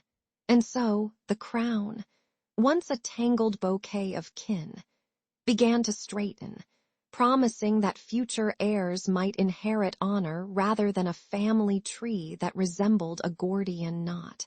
In the damp, stone-walled cellar of St. Vesper's cloister, Bishop Alaric pulled the heavy iron door shut, trapping the night's chill inside like a secret. Flickering candlelight threw lurid shadows over the vaulted arches as a dozen reformist priests slipped in, each clutching a leather-bound codex like a contraband mixtape. The air smelled of incense and wet stone, a perfume that whispered of both devotion and danger. Alaric's voice cut through the murmurs, stern and low, announcing the clandestine gathering that the crown would never see. The clergy huddled around a rough-hewn table, their elbows braced on mugs of stale ale that sloshed with the sour tang of fermented wheat. One friar, Father Tomas, slammed his palm on a parchment depicting a twisted family tree, exclaiming that noble inbreeding was a sin as blatant as stealing the choir's Easter eggs. Another, Sister Miriam, pointed to a fresh case of a duke's infant succumbing to a mysterious rash, likening it to a medieval version of a viral TikTok challenge gone wrong. Laughter rippled through the room when they compared the aristocratic Gene Pool to a broken playlist, repeating the same track until everyone got the same miserable chorus. Unbeknownst to the clerics, Lady Isolde, the king's sharp-tongued cousin, stalked the corridors above with a silk-clad entourage that smelled faintly of roses and boiled blood. She slid a sealed vellum into a servant's satchel, spelling out orders to silence the blasphemous choir of dissenters, burn their notes, not the choir. Her iron-clad grin was as cold as the stone floor, and she laughed. Let them pray, but let them pray in the dark. The irony of a noblewoman playing the role of a medieval censor while humming a tune from a modern courtroom drama was not lost on any listening ear. Back in the cellar, the synod members whispered louder, their breaths fogging in the stale air as the candle wax dripped like melted gold. Father Tomas leaned in, whispering that the crown's policy on inbreeding might be as fragile as a glass rabbit from a 90s cartoon, ready to shatter at the slightest tremor. Suddenly, a muted crash echoed from the stairs, a guard's boot slipping on spilled wine, sending a splash of dark liquid onto the stone, a perfect metaphor for the blood that stained the noble lineages. The priests exchanged nervous glances, their hearts thudding like a drum solo in a medieval rave. When the candles sputtered out, Bishop Alaric stood, his cloak billowing like a battle flag, and declared that the church would not bow to the king's twisted genealogy. He promised to draft a bull, an official decree as fierce as a dragon's roar, condemning inbreeding as both heresy and a public health hazard. Lady Isolde's plot, he warned, would crumble like stale parchment under the weight of truth. The synod left the cellar with a renewed vigor, their footsteps echoing against the stone, a chorus of defiance that would soon ripple through the kingdom's gilded halls. The palace courtyards, once scented with rosewater and fresh parchment, suddenly reeked of damp, coppery rot as strange fevers seized the noble airs. Lords coughed up blood that glimmered like cheap wine, while their wives wailed in chambers thick with mildew and the scent of incense gone sour. Physicians, swaddled in black robes, whispered that the illness was as mysterious as a dragon's heartbeat, tracing its lineage through tangled family trees. Gossip spread faster than a courtier's gossip, and the walls of marble seemed to echo with the shuffling of pale, fever-blinded feet. Even the castle cats, usually aloof, slunk away with whiskers trembling, as if they sensed the genetic curse prowling through the hallways. Alaric, the fire-tongued preacher with a voice that could shatter stained glass, seized the pulpit and unleashed a sermon that cracked the choir's hymns like a cracked lute. He lambasted the blood-bound aristocracy, calling their inbred unions a twisted game of thrones that turned noble lineages into rotten fruit salads. The congregation roared, their cheers clashing with the clink of pews, while some nobles, face as pale as parchment, sweated in their velvet cuffs. Outside, marketplace vendors shouted curses, their stalls awash with the sharp smell of boiled cabbage and fresh scandal. The public outrage swelled like a medieval meme, spreading faster than a pamphlet about a dancing cat on the king's throne. Behind the gilded doors, bishops whispered prayers that sounded more like pleas for a genetic reset than holy petitions. They tried to cloak the truth in scriptural riddles, but the evidence lay clear as a spilled ale. Twins born with fused limbs, heirs with cataracts that made them see the world like a blurred Instagram filter. The church's attempts to downplay the plight felt as hollow as a hollowed-out chalice, and the clergy's guilt dripped like wax from candle flames. Even the abbots, who usually smelled of incense, now smelled faintly of stale parchment and regret. Irony hung in the vaulted arches. Those meant to shepherd souls now stumbled over their own family trees, tangled like a badly edited family reunion photo. The king, his crown heavy with the weight of a kingdom's health, signed a decree that slammed shut the clergy's meddling tongues with iron cuffs. Guards stormed the cloisters, their boots thudding like war drums, and dragged priests by their robes, the fabric tearing with a sound like a bad karaoke note.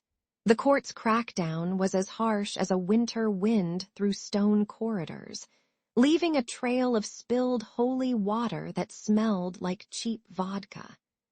Noble ladies wept into their silk fans, the sighs mingling with the metallic tang of rusted swords and fresh parchment edicts. Yet the populace cheered, waving bread loaves like banners, reveling in the spectacle of power finally taking a bite out of the holy hypocrisy. In the aftermath, the palace gardens wilted under a haze of feverish whispers, the roses drooping like the heads of humbled dukes. Children played hide and seek among the corridors, their laughter echoing against walls still sticky with the scent of disinfectant-scented herbs. Alaric's sermons became legend, whispered in taverns as if recounting a viral tick-tock dance, while the clergy limped back to their altars, humbled like a cat after a failed leap. The kingdom learned that love, when forced through the same bloodline, can rot faster than a forgotten cheese left in the pantry. And somewhere, a minstrel sang a ballad about forbidden unions, a tune that would make even the most stoic knight grin, reminding all that even the mightiest houses can catch a nasty case of genetic hiccups. The great hall of the council dripped with incense and the cloying scent of old pewter armor, while torches sputtered like nervous fireflies. Lords shuffled in, their cloaks rustling like a chorus of disgruntled bats, and the king perched on his throne like an over-caffeinated chess piece. An uneasy silence blanketed the room before Alaric rose, his boots echoing against the stone floor as if announcing a royal rap battle. The air crackled with the static of anticipation, and everyone sensed that history was about to be rewritten in blood and parchment. Alaric unfurled a bundle of vellum that smelled faintly of mildew and old wine, spreading the scandal before the council like a medieval exposé of tick-tock drama. He pointed to a crimson stain on a family tree, a literal splash of incestuous lineage that made the bishop's rosary clatter like a dropped tambourine. The evidence glowed under the torchlight, marriage contracts that doubled as DNA test results, whispered rumors turned into inked confessions. With a flourish, he declared the bloodline as corrupted as a rotten apple in a wizard's orchard, forcing even the most stoic scribe to gasp in disbelief. The king's brow furrowed, his crown feeling heavier than a sack of feudal taxes, as he weighed tradition against the looming specter of ruin. He whispered to his trusted adviser, a man whose beard smelled like stale cheese, about the ancient oath to preserve the noble line at any cost. Yet the whispers in the tapestry-draped walls seemed to chant, "Do not go gentle into that good night," as if Shakespeare himself had slipped into the council. The king stared at the stained parchment, his heart pounding like a war drum, knowing that choosing blood or survival would echo through generations like a badly dubbed movie sequel. Outside, the night breathed a colder cruelty, and assassins sent by the scheming Isolde slipped through shadows like cats with knives. Their boots left faint, damp footprints on the marble, each step accompanied by the distant clink of hidden daggers, an orchestra of impending doom. One assassin whispered a sarcastic line about just another Monday in the realm of intrigue, a grim joke that fell flat against the stone walls. As they closed in, the scent of iron rushed toward the hall, mingling with the incense in a nauseating cocktail that made even the most seasoned monk retch. When the council finally demanded a verdict, the king rose, his voice trembling like a lute out of tune, and declared the noble line unfit, sealing its fate with a decisive stroke of his scepter. The hall erupted in a cacophony of gasps, clattering armor, and a stray cat yowling outside, as if the very building were exhaling relief. Alaric smiled wryly, noting that sometimes the only thing more toxic than royal inbreeding is the gossip that spreads faster than a plague meme on a medieval internet. The assassins, thwarted by the sudden chaos, vanished into the night like extra credit video game glitches, leaving behind only the lingering scent of burnt wick and the echo of a kingdom finally choosing survival over tradition. Under the iron-clad echo of cathedral bells, King Edwin rode into the throne room, his crown glinting like a spilled bottle of mead. He slammed the royal seal on the parchment that nullified the centuries-old cousin marriages, and the courtiers gasped as if someone had cracked open a barrel of sour ale. The air tasted of burnt incense and fresh parchment, the scent of authority mingling with the faint rot of old dynastic secrets. Servants whispered that the king's decree smelled like cheap perfume, holy and a little bit nauseating. Even the palace hounds barked in a rhythm that sounded suspiciously like the opening riff of a medieval rock band.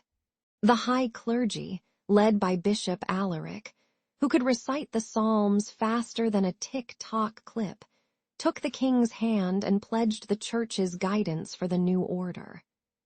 Alaric's robes swished like velvet curtains, and his eyes flickered with a mischievous spark, as if he just discovered the ultimate meme. No more inbred drama.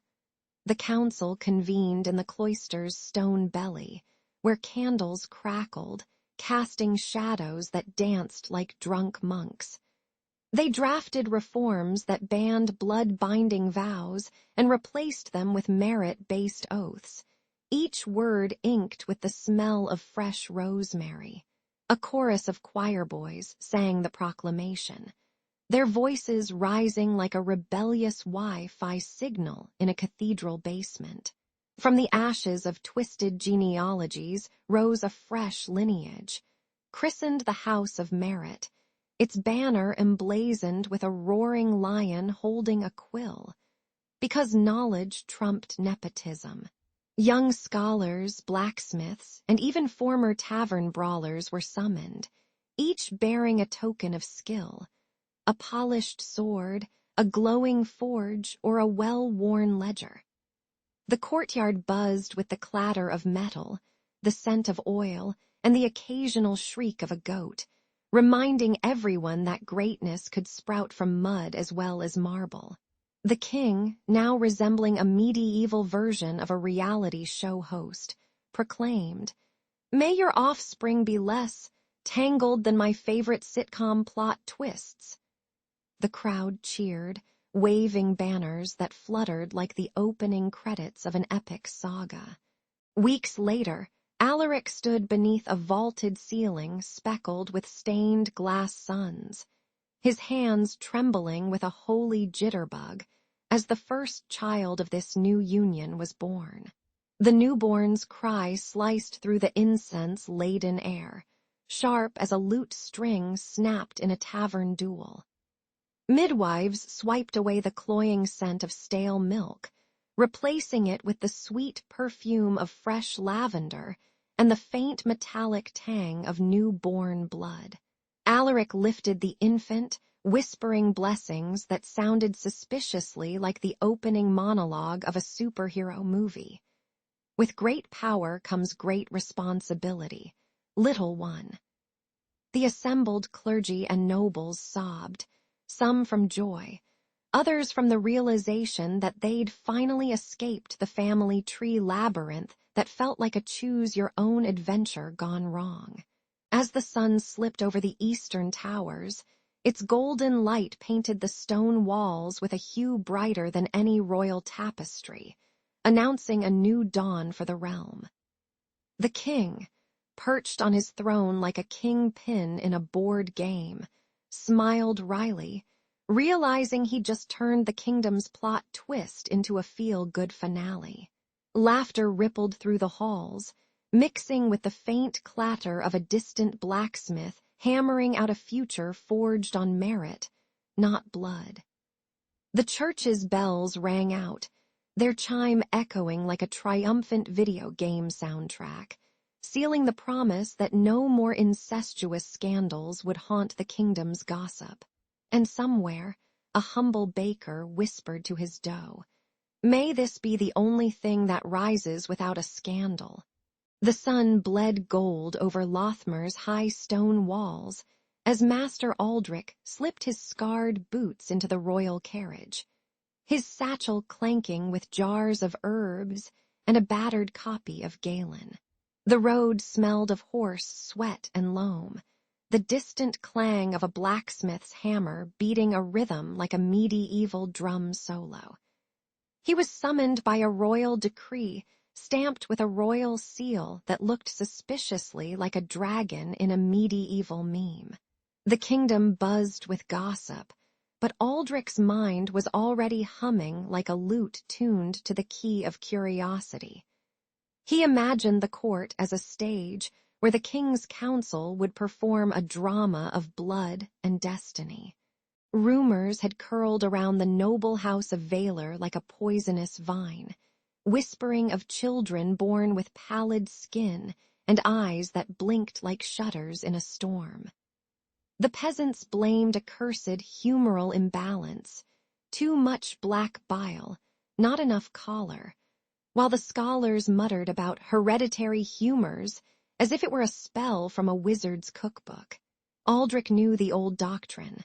Blood was a river of 4 flavors, hot, cold, wet, dry, each passed down like heirlooms, and a mismatched blend could turn a prince into a wilted rose. The court's chroniclers scribbled these ailments in ink that smelled of iron, their quills scratching against parchment with a sigh. Yet a sly smile crept across Aldrich's face. He wondered whether the Valor's woes might be less mystical and more, well, genetic. When Aldrich entered the Queen's Hall, the air hit him like a barrel of spiced mead, rich with incense, roasted boar, and a faint, unsettling musk of damp wool. Courtiers in velvet and silk swirled around a massive oak table, their laughter echoing off tapestries depicting heroic battles that would make a Marvel movie jealous. The king, a towering figure with a crown that glittered like a Game of Thrones throne, gestured grandly, his voice booming like a war drum. "Master Aldrich, diagnose our cursed bloodline," he bellowed, eyes glittering with a mix of fear and fascination. Aldrich bowed, feeling the cool marble beneath his elbows, and whispered, "Let us dissect the humors, my lord, and perhaps discover if they're more like a playlist than a prophecy." The court's elders clutched their ancient tomes like lifelines, insisting that the 4 humors were the ultimate truth, while Aldrich pulled out a tiny parchment of fresh observations, patterns of malady that clung to the Valor family like spilled wine on a banquet table. He pointed out that each afflicted child shared a peculiar birthmark shaped like a broken feather, a detail the mystics dismissed as divine symbolism. The tension rose, crackling like a hearth fire, as Aldrich suggested that repeated marriages between cousins might have tangled the family's blood river into a stagnant swamp. A courtesan giggled, noting that the noble's attempts to preserve purity were as futile as trying to keep a cat off a warm lap. The king's brow furrowed, his mind wrestling between the comfort of tradition and the unsettling possibility that their ancestors were, in fact, playing a twisted version of inbreeding, the medieval edition. In the end, Master Aldrich offered a compromise as smooth as fine silk. He would treat the symptoms with herbs and poultices, while secretly noting the lineage's quirks for future scholars, perhaps one day to be read by a 21st-century geneticist scrolling through a tablet. The court sighed, the scent of rosemary and burning tallow mingling with a faint whiff of relief. The king laughed, a sound like a thunderclap followed by a mischievous wink, declaring, "Let the humors flow, but keep the gossip flowing faster." Aldrich bowed, feeling the weight of his satchel and the lighter burden of a secret smile. As he departed, the wind carried away the echo of his steps, and somewhere in the courtyard, a minstrel began to play a tune that sounded oddly like the opening bars of the Star Wars theme, reminding everyone that even medieval minds could sense the force of change. Aldrich rode into the Veyron Manor on a horse that smelled of stale hay and old ambition, his cloak rattling like a rusty chainmail. He slipped past the polished tapestries, each thread whispering of centuries of cousins marrying cousins, a genealogical Gordian knot. The great hall echoed with the clatter of goblets, but beneath the merriment, a sour note of dread lingered like a sour ale gone bad. He unfurled the dusty family register, feeling the weight of ink-stained parchment as if it were a guilty conscience. With each name that mirrored the one before, Aldrich sensed the bloodline tightening like a strangling vine. In the village square, the midwives huddled over steaming pots, their hands stained with the crimson of countless deliveries, muttering about tainted humors that turned newborns pale as moonlit parchment. An alchemist named Braun, whose lab reeked of burnt rosemary and iron, swore the Veyron's blood ran thick with melancholy bile, a concoction no herb could cure. Their voices rose and fell, a chorus of grim humor. If we were in a Game of Thrones episode, they'd be the ones getting poisoned by their own kin. While the crowd chuckled uneasily, the scent of boiled nettles drifted, mixing with the sharp tang of copper from an open wound, urging everyone to clutch their scarves tighter. Even the sparrows perched on the eaves seemed to croak a warning, as if the very wind carried a warning about hereditary curses. Meanwhile, a wiry young scribe named Alara perched on a cracked stool, quills scratching across vellum with the fervor of a secret-keeping detective. She logged each marriage, each cousin's sigh, drawing lines that resembled a tangled web of vines choking a garden. Her ink smudged like fresh mud on a farmer's boots. Every night she whispered the numbers to the flickering candle flame, noting that the Veyron's stature was shrinking while their noses grew flatter, as if the family tree were being pruned by a bored barber. The scent of fresh parchment mingled with the earthy musk of the cellars, making her eyes water and her stomach churn at the thought of inherited ailments. Alara's notebook, heavy with observations, became a silent witness to the irony that the house's pride was now its own inconvenient footnote. The king, a man with a crown that clanged louder than his conscience, demanded answers in the throne room that smelled of melted wax and stale ambition. Aldrich presented Alara's scrolls, the parchment fluttering like nervous birds, while the courtiers shifted, their robes rustling like dry leaves. A hush fell, broken only by the distant clang of a blacksmith hammer, a reminder that even metal can be forged anew, unlike the tangled Veyron bloodline. The king's eyes narrowed, reflecting a candle's flame that danced like a mischievous imp, and he hissed, "If you cannot cure this, you'll be the one to wear the cursed garb of a court jester." The tension crackled, palpable as the static before a storm, and the room seemed to hold its breath, waiting for a verdict that might spill like spilled wine across polished stone. As the day waned, the courtyard filled with the sour perfume of rotting fruit, a fitting metaphor for the decaying lineage the Veyrons embodied. Aldrich, Alara, and the midwives stood together, their voices rising in an ironic chorus that could have been a medieval karaoke night. "We're just a bunch of blood-bound peasants. What can we do?" Yet their resolve hardened like a blacksmith's steel. The king's decree echoed, promising reforms, but the true cure lay in breaking the cycle of incestuous vows, a task as daunting as slaying a dragon with a butter knife. A lone goat bleated, startling everyone, as if to remind them that nature still thrived beyond the castle walls.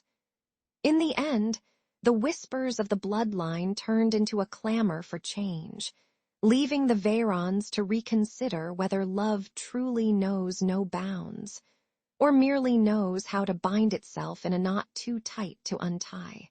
In the cool, candle-lit vault of the royal archive, Aldrich's fingertips brushed the dust-caked spine of an Arabic manuscript that smelled like fermented figs and old parchment. The ink, a deep lapis lazuli, flickered under the torchlight as he cracked open its first page, revealing diagrams of foals and fawns marked with strange symbols. He read about hereditary traits the way a modern gamer reads a cheat code, heart thudding like a war drum. The cramped room echoed with the distant clatter of armor, reminding him that his discovery was as forbidden as a dragon's roar in a monastery. With a grin that threatened to crack the stone walls, he whispered, "Game on, nature," and tucked the scroll into his satchel. The next dawn found Aldrich knee-deep in the royal stables, coaxing a stubborn mule to mate with a sleek, ebony mare, while the scent of hay and horse sweat swirled like a medieval perfume. He scribbled notes on charcoal, noting how the offspring sprouted a crooked horn that reminded him of a unicorn from a children's cartoon, only less magical and more oddly deformed. The foal's limp gait slapped the cobblestones, a staccato percussion that made the stable hands wince and the cats hiss. Aldrich chuckled, recalling a bard's line about bad genetics, and wondered if the kingdom's love affairs were just another breeding experiment gone awry. As the sun set, the air grew heavy with the iron tang of blood and the faint, sweet rot of straw, sealing his conviction that heredity was a force to be tamed. Word of his unholy experiments slithered through the cloisters like a mischievous plague rat, reaching the ears of Father Alaric, whose robe swished louder than a medieval HVAC system. The clergy gathered in the cathedral's stone echo chamber, chanting prayers while tossing Aldrich's manuscript into the fire, the pages curling and crackling like popcorn. They labeled his work heresy, proclaiming that meddling with lineage was as sinful as trying to Photoshop the face of the Pope. Their thunderous denunciation reverberated through the market squares, where merchants shouted, "Keep your piglets out of the priest's stew." The irony was thick, like the incense that now masked the smell of fear and fresh cut wood. Forced into the shadows, Aldrich set up a clandestine lab behind the apothecary's cellar, where the air tasted of boiled herbs and the faint musk of old corpses. He whispered to the moonlight through a cracked window, his breath fogging the stone as he consulted the forbidden treatise by the flicker of a single guttering candle. The secretive rustle of parchment mixed with the distant hymnals, creating a dissonant soundtrack to his covert calculations. He scribbled furiously, his quills scratching like a desperate cat on a tapestry, all while the kingdom's courtiers strutted in silk, oblivious to the genetic nightmare brewing beneath their feet. The irony tasted bitter, like the ale he sipped to steady his nerves, for each discovery felt both a triumph and a betrayal. Soon, the kingdom woke to a grim parade of malformed births. Twins fused like tangled cords, newborns with extra limbs that flailed like grotesque marionettes, and infants whose cries echoed like broken lyres. The market stalls were filled with whispered horror, the smell of fear mingling with fresh baked bread, as mothers clutched their twisted children, while priests muttered prayers that sounded more like pleading for Wi-Fi. Aldrich, hidden in his cellar, watched the disaster unfold, his heart a drumbeat of guilt and awe, realizing his theories had cracked open a Pandora's box of nature's quirks. The court, once smug in its pomp, now shivered under the weight of a curse they blamed on sorcery, unaware that the true sorcerer was a scholar with ink-stained hands. As the moon rose, casting a silver sheen over the kingdom's lament, Aldrich whispered, "Maybe we should have read the fine print," and vanished into the night, leaving a tale that would haunt tavern songs for centuries. The moon hung low over the castle courtyard, casting a sickly silver on the freshly painted banners of the Veyron house. That morning, The royal midwives rushed out of the stone infirmary, their faces as pale as the parchment scrolls they carried, announcing a most unsettling birth, a set of conjoined twins born to the third heir. The twins, two heads sharing a single torso, each with a grin that seemed to mock the very notion of noble lineage, were swaddled in blood-stained linen that smelled of iron and rosemary. Whispers darted through the hall like rats, and even the stoic court jester dared a wry comment about a new double feature in the kingdom's entertainment lineup. Aldrich, the kingdom's reluctant scholar, felt a cold draft of dread slide down his spine as he realized this was no ordinary miracle, but a symptom of something far more insidious. Aldrich tore open a dusty manuscript rumored to be older than the castle's foundation, its pages inked in a green that rivaled the mold on the damp cellar walls. The text warned that repeated unions of close kin acted like a cauldron where the four humors, blood, phlegm, black bile, and yellow bile, congealed into a toxic broth, mutating the very flesh of offspring. He chuckled dryly, thinking of the kingdom's genealogical charts that looked more like a tangled sitcom family tree. The Simpsons meets Game of Thrones, and realized the Varons were brewing a hereditary cocktail stronger than any ale. The manuscript described how each incestuous marriage added another drop of black bile, thickening the blood until twins sprouted like a glitch in the simulation. Armed with this archaic science, Aldrich felt a spark of hope that reason might still outshine superstition's candle. When Aldrich presented his findings to King Reginald, the throne room erupted with the clang of armor and the rustle of silk, each sound a reminder of the kingdom's uneasy balance. He unfurled the parchment before the king, his voice steady as a cathedral bell, pointing out the correlation between the Varons' close-knit marriage contracts and the grotesque birth. The king's eyebrows rose in a regal arch, then narrowed as he imagined a plague of twin monsters marching through his halls like an unscripted Star Wars invasion. Aldrich argued that the humors, like a poorly tuned lute, had grown discordant, and only a deliberate break in the bloodline could restore harmony.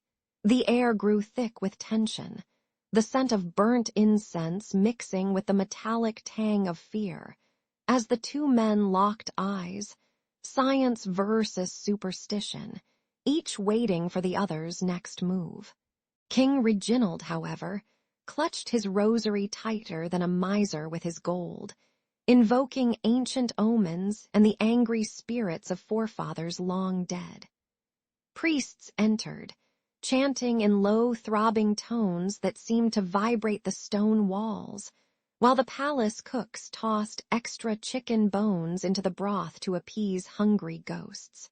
The court's chronicler whispered that the twins were a punishment from the heavens, a divine advertisement for a new royal edict. No more cousin marriages, lest the kingdom be overrun by double-headed horrors. A nervous page slipped a sprig of lavender into the king's hand, hoping its calming scent might drown out the growing chorus of desperate prayers. The scene resembled a medieval version of a reality TV showdown, complete with drama, tears, and the unmistakable smell of panic. In a final, theatrical gesture, Aldrich seized the king's scepter, spun it like a baton, and declared that the only true magic lay in breaking the bloodline's tight knot. He proposed a bold marriage alliance with a distant duke, a move as shocking as a plot twist in a fantasy series, promising fresh humors to dilute the toxic brew. The king, caught between reverence for tradition and the visceral horror of more conjoined heirs, let out a sigh that echoed like a dying dragon's roar. With a reluctant nod, he agreed, and the court erupted in a mixture of relieved laughter and nervous chuckles, the sound bouncing off the stone like a mischievous sprite. Thus, the plague of the twins faded into legend, a cautionary tale whispered over ale mugs, reminding all that sometimes the most powerful remedy is simply not marrying your cousin. In the great hall of Rivenstone, the king sat upon a throne hewn from oak and iron, his crown glinting like a misplaced comet. Aldrich, sweaty-handed and clutching a pile of stained parchments, thrust forward his evidence of twisted limbs and feverish births that plagued the noble houses. The air smelled of roasted boar and incense, while a low murmur of courtiers rose like distant thunder. The king's eyebrows lifted, and with a sudden bark of laughter he declared, "Enough of this incestuous drama. We shall act before our kingdom resembles a medieval Game of Thrones." He slammed his sword into the dais, the clang echoing like a warning bell. A council of clanking armor and velvet sleeves gathered under banners bearing lions with extra heads, an ironic nod to the very malformations they feared. Aldrich presented his charts, pale sketches of swollen veins and pale faces, while Alara whispered about heredity, a word that sounded as foreign as a dragon's hoard. The nobles squirmed, their tunics smelling of sweat and stale ale, as they imagined a world where marriages were vetted like potions in a wizard's lab. One baron, cheeks flushed crimson, muttered, "If we must avoid inbreeding, perhaps my cousin's cousin's cousin can wed a baker's daughter instead." The council voted, the quills scratching like tiny swords, and the decree was inked with a flourish that smelled of ink and ambition. Debate raged like a medieval rap battle, each noble spitting accusations and jokes about royal bloodlines that sounded more like a bad sitcom script. A duke cracked a grin, saying, "If we marry like chickens, we might end up with more eggs than heirs." The room erupted in nervous chuckles, the scent of pine resin mixing with the occasional waft of vomit from a sickly squire. Aldrich countered with a demonstration, a wax doll showing how tangled veins could be, the wax melting under candlelight like a bad love story. By the end, even the most stubborn lord confessed that the mere thought of a kingdom full of deformed peasants made his stomach twist tighter than a rope used for gallows. When the royal proclamation flew from the castle's highest tower, the kingdom felt a subtle shift, like the first rain after a drought. Farmers whispered in the fields, their hands stained with earth, that the new law might spare their children from the curse of twisted spines. In the markets, the scent of fresh bread blended with the metallic tang of freshly forged swords, symbols of both sustenance and protection. People began to talk about heredity in taverns over mugs of bitter ale, comparing it to a medieval version of a family tree video game. Plant your roots wisely, or you'll get the glitch. The kingdom, cautiously optimistic, took its first steps toward understanding that blood could carry more than just bravery. It could also bear hidden flaws. Aldrich and Alara set up a modest school in the cloistered wing of the castle, its stone floors echoing with the rustle of vellum and the occasional squeak of a mouse. They taught apprentices to listen to the pulse of a patient's heart and to read the subtle patterns in a newborn's hair, blending old herb lore with fresh ideas about genetic threads. Their lessons smelled of dried lavender, burning candles, and the occasional whiff of goat cheese left by hungry students. With humor, they compared the budding science to a Lord of the Rings quest. Seek the ring of knowledge, but beware the cursed siblings. By the final bell, a new generation of healers marched out, eyes bright, ready to weave medieval wisdom with the nascent tapestry of heredity, promising a future where the kingdom's blood runs strong and, hopefully, without the occasional extra toe. Under a sky the color of bruised plum, King Alaric rode into the marble courtyard of Eldoria's great hall, his armor clanking like a medieval drumline. He was flanked by a retinue of banners bearing the twin lions of his house, yet his eyes kept drifting to his bride, Lady Selene, his first cousin, whose smile stitched together politics and family gossip like a poorly sewn quilt. The officiant, a rotund monk with a voice that could wake the dead, declared the union with a flourish that sounded suspiciously like a karaoke rendition of an ancient love hymn. Murmurs rippled through the assembled nobles. Some whispered that marrying a cousin was as safe as wearing a seatbelt while jousting. But Alaric laughed, slapping Selene's shoulder, and shouted that the alliance would seal ancient grudges tighter than a dragon's clutch on a treasure hoard. After the vows, the hall erupted in a cacophony of lute strings, clinking goblets, and the occasional off-key chorus from the court singers who sounded like a chorus of confused crows. The aroma of roasted boar, spiced honey cakes, and fresh pine incense tangled in the air, making even the stone statues seem to sweat. Flames leapt from massive braziers, casting a golden glow that turned Lady Selene's jade necklace into a miniature sunrise.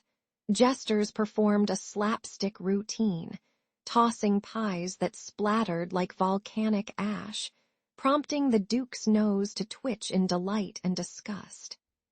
Everyone toasted the new alliance, raising cups high enough to rival the tower's flagpole, while Alaric whispered to Selene that their union was smoother than a Netflix binge of a medieval drama. The next morning, a hush fell over the palace as midwives rushed in, their faces as pale as moonlit parchment. When baby Alaric II let out a wail that sounded like a trumpet call for war, the courtiers gasped, then erupted into cheers louder than a dragon's roar at a fireworks show. He was swaddled in crimson silk embroidered with golden lions, his tiny fists clenched as if already ready to sign treaties. The court's astrologers proclaimed the child a beacon of prosperity, predicting harvests that would make even the poorest farmer weep with joy. Yet a lone old herbalist muttered under her breath that bloodlines too tangled could turn a kingdom's future into a tangled spaghetti, an irony lost on the revelers who were still polishing their goblets. Days turned into weeks, and Eldoria basked in a golden glow that seemed to seep from every cobblestone, as if the sun had taken up residence in the market square. Merchants sold scented candles scented like victory, while children chased each other laughing, their feet splashing in puddles of cheap ale that had spilled during the feast. Unseen in the celebration, the royal bloodline twisted tighter than a pretzel at a fair, a fact recorded in dusty scrolls that no one bothered to read beyond the decorative margins. Rumors began to flutter like moths around a candle. The king's baldness was receding faster than usual, and Selene's cousinly smile sometimes cracked into a grimace that hinted at hidden aches. But the court dismissed these whispers, insisting that any such concerns were as useful as a screen door on a submarine. As the first year of Alaric II's reign unfolded, the kingdom thrummed with prosperity, its rivers glittering like liquid sapphires, and its fields ripening under an ever-gentle sun. The people sang ballads praising the crown's first union, dubbing it the era's ultimate power couple, a title that would make even modern Hollywood directors jealous. Yet deep within the palace's stone walls, a subtle chill lingered, a reminder that every golden thread can fray when tugged too often. Historians later would note, with a wry grin, that Eldoria's golden age was built on a family tree. So knotted it resembled the plot of a soap opera, dramatic, tangled, and inevitably leading to a dramatic downfall. For now, though, the kingdom danced, toasted, and whispered to the future, oblivious that the very blood that crowned its glory also sowed the seeds of its eventual decline. In the vaulted great hall of the Golden Dynasty, courtiers swirled like moths around a flickering chandelier, while the king's council inked marriage contracts that read more like family trees than diplomatic treaties. Princes and princesses, whose cousins were also siblings, exchanged vows over wine that tasted of iron and old parchment. The palace kitchens wafted with rosemary and roasting boar, but a faint, metallic odor lingered, like a dragon's breath after a bad night. Every generation tightened the bloodline tighter than a miser's purse strings, convinced the closer the kin, the stronger the throne. The courtiers whispered that destiny was a knitting needle, stitching their futures with threads of shared DNA. Royal physicians, cloaked in white linen and the scent of boiled herbs, began to notice peculiar maladies creeping through the corridors. Young dukes broke a finger while shaking hands, their bones sighing like dry twigs under a winter wind. Princesses flashed sudden storms of temper, snapping at servants as if the very air crackled with static. The healers wrote these signs in careful scrolls, calling them symptoms of consanguinity, a fancy way of saying your family tree is a pretzel. Yet the court dismissed the notes, treating them as little more than superstitious gossip. The nobles, swollen with pride and wine, laughed off the physician's warnings as curses tossed by jealous rivals. "A curse!" they roared, slamming goblets that splashed amber liquid onto polished marble, the sound echoing like clashing swords. They blamed any misfortune on the moon's fickle moods or the meddling gods, never on the fact that their grandparents' DNA was doing the tango in their veins. Ironically, the very people who preached the righteousness of blood purity were the first to whisper prayers for a miracle, their breath smelling of incense and stale ambition. Their denial turned the palace into a stage, where drama unfolded louder than any bard's lute. When Prince Aldrich wed his cousin Lady Mirabelle, both sharing a scar shaped like a lightning bolt from a childhood accident, their union was celebrated with fireworks that painted the night sky in jagged electric blues, reminiscent of a Jedi duel in a distant galaxy. Yet the morning after, Aldrich stumbled over a stray scroll, his rib snapping with a crack louder than a broken cymbal. Mirabelle's laughter, once bright, curdled into a hiss as she chided him for his clumsiness, her eyes flashing like a cat that just discovered a laser pointer. The court musicians, trying to mask the awkward silence, played a merry jig that sounded suspiciously like the theme from The Princess Bride, as if fate itself were smirking. Their marriage, meant to cement power, instead highlighted the house's frailty, as if the very walls were whispering, "Do you really need another cousin?" Soon, the palace corridors grew heavy with the scent of damp wool and unspoken dread, the once gleaming tapestries now moth-eaten and smelling faintly of mildew.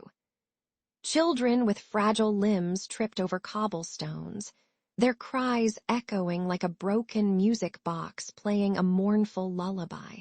The royal lineage, once a towering oak, began to wilt, its leaves turning brown and dropping one by one into the moat, a sight that could make even a hardened mercenary sigh.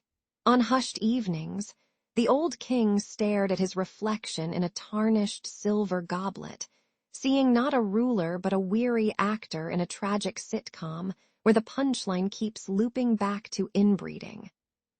As the dynasty's blood grew thinner, the kingdom felt the chill of decline, a cold wind that smelled of rusted armor and lost glory. When the first royal newborn sputtered out like a candle snuffed by a sudden gust, the court fell silent. Within weeks, a cascade of miscarriages rippled through the palace, each loss echoing in the marble corridors like a mournful drumbeat. Infants that had survived the birthing chambers succumbed to fevers that smelled of rot and old incense, their tiny bodies turning the royal nursery into a grim apothecary. The king, once a towering figure of iron will, began to wobble on the throne as if the very wood beneath his feet had become a jelly sculpture. Whispers spread faster than the palace gossip about a curse, a bad diet, or even the gods playing a cruel version of The Sims with the dynasty's bloodline. In the bustling market squares, vendors paused their haggling to stare at the scarlet banners that fluttered above the palace gates, their colors now looking as faded as a washed-out tapestry.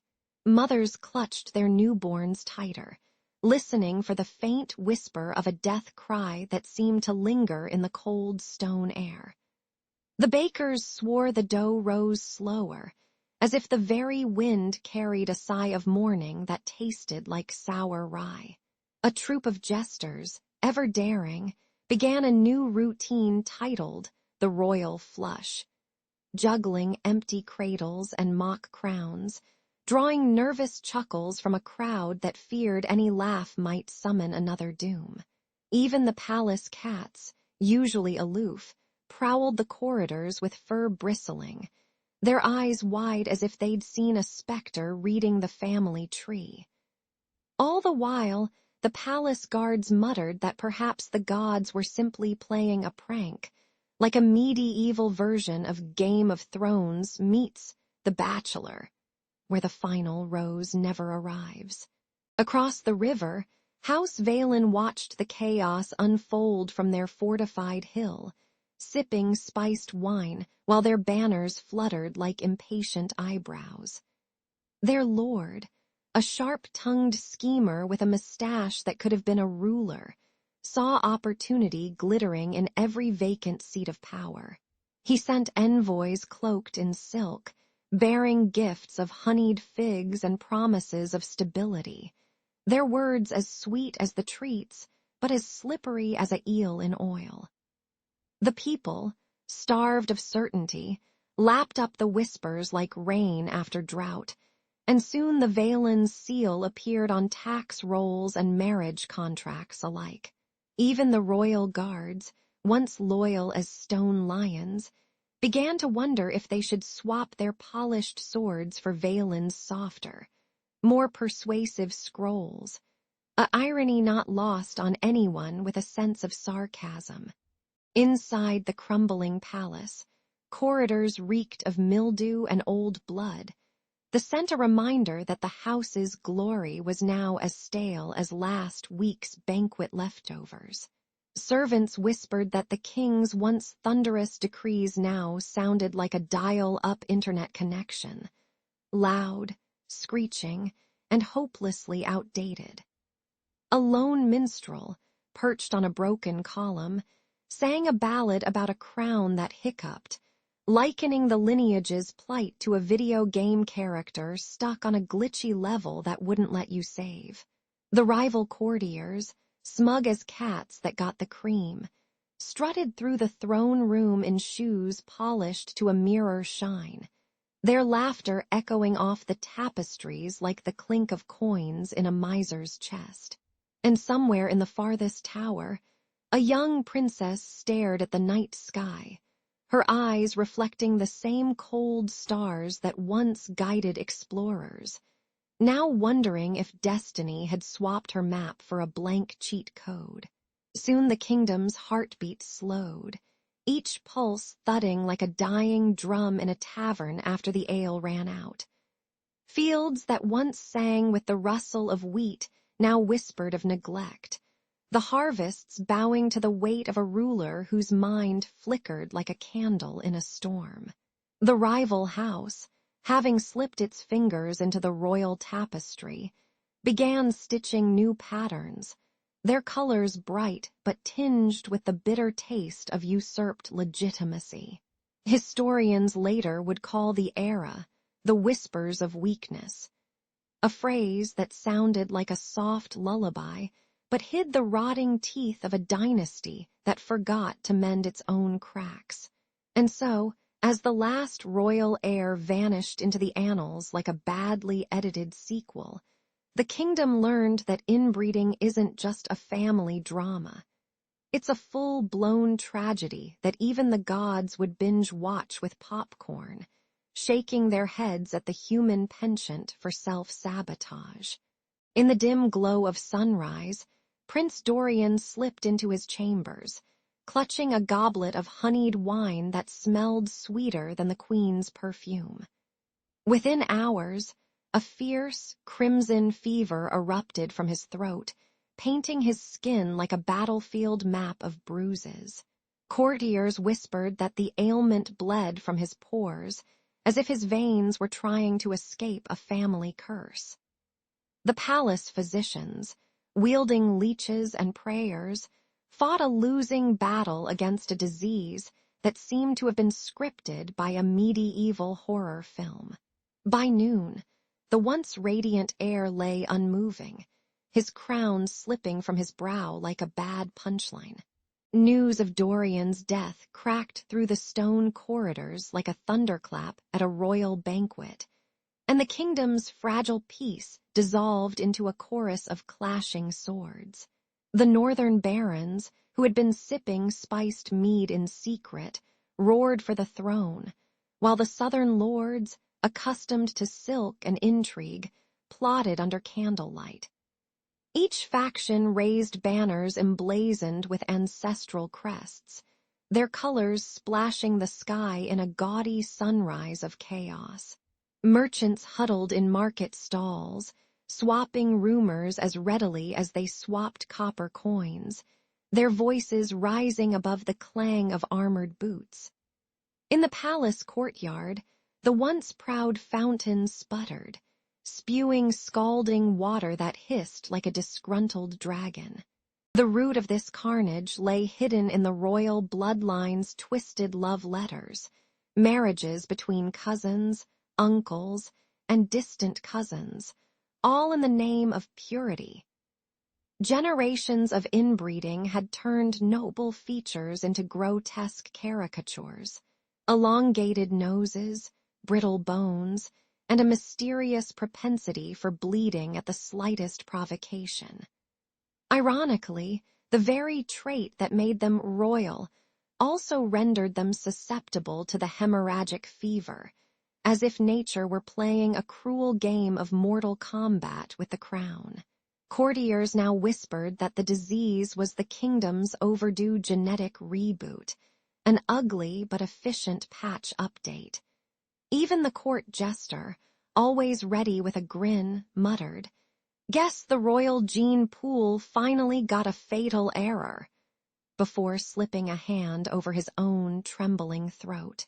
War drums hammered the night, their low thuds echoing off stone walls like an ominous bass line in a heavy metal concert. The scent of burnt timber and spilled ale mingled with the metallic tang of fresh blood, creating a perfume no perfumer would dare bottle.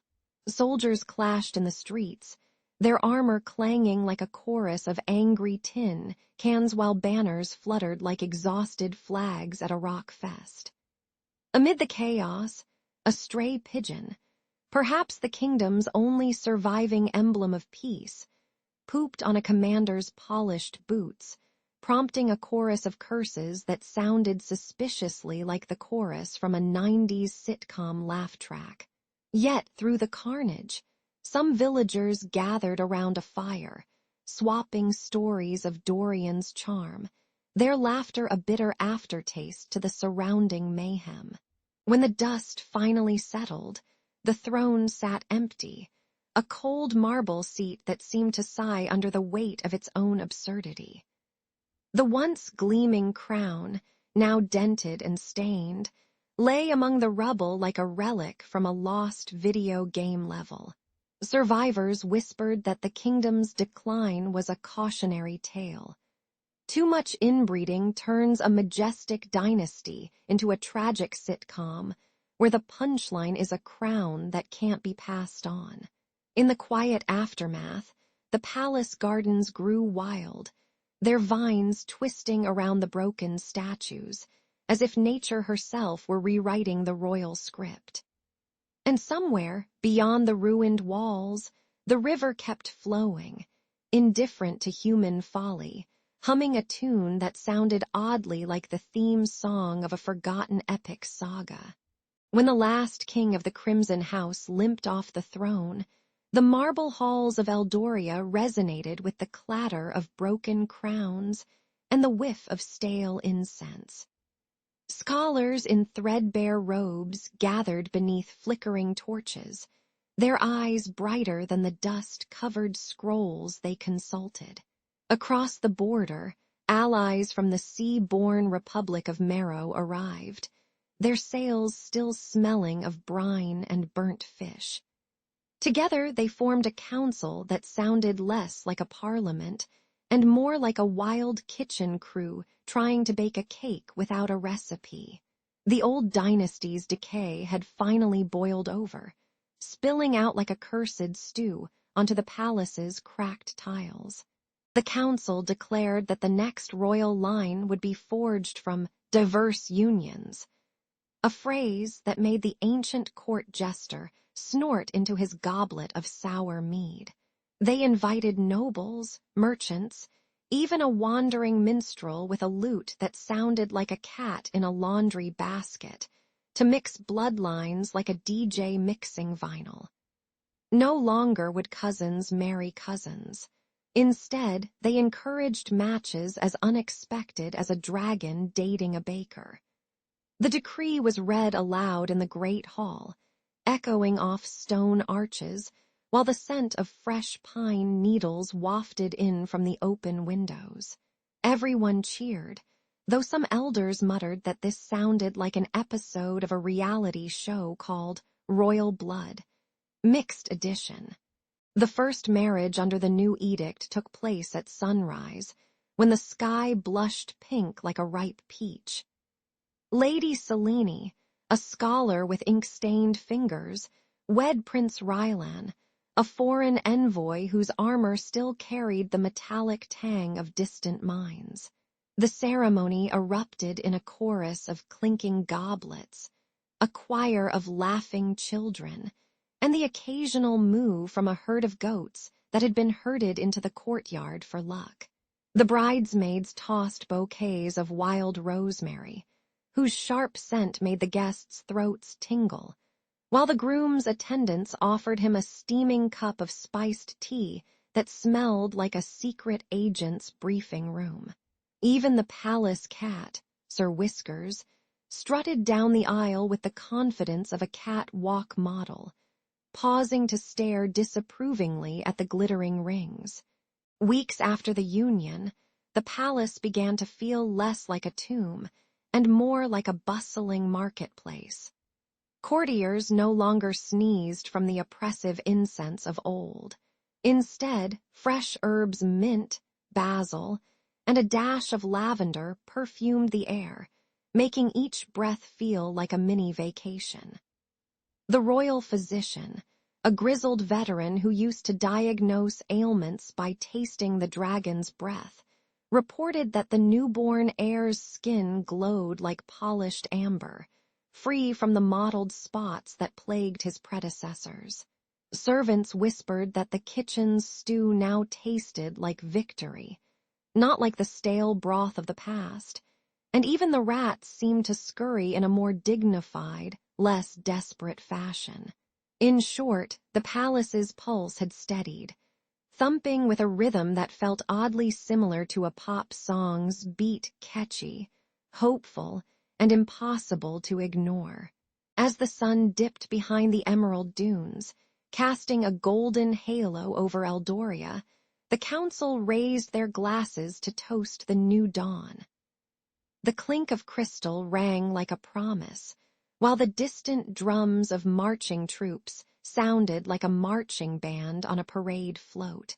Everyone felt a warm, buzzing optimism, as if the kingdom had finally upgraded from dial-up to fiber optic speed. No longer shackled by the twisted branches of inbreeding, the royal house now sprouted a garden of colors, each blossom representing a new alliance and a healthier future. And so, with laughter echoing through the corridors and the faint aroma of fresh pastries lingering in the air, Eldoria stepped into an era that even the old chroniclers would call, with a wink, epic level up.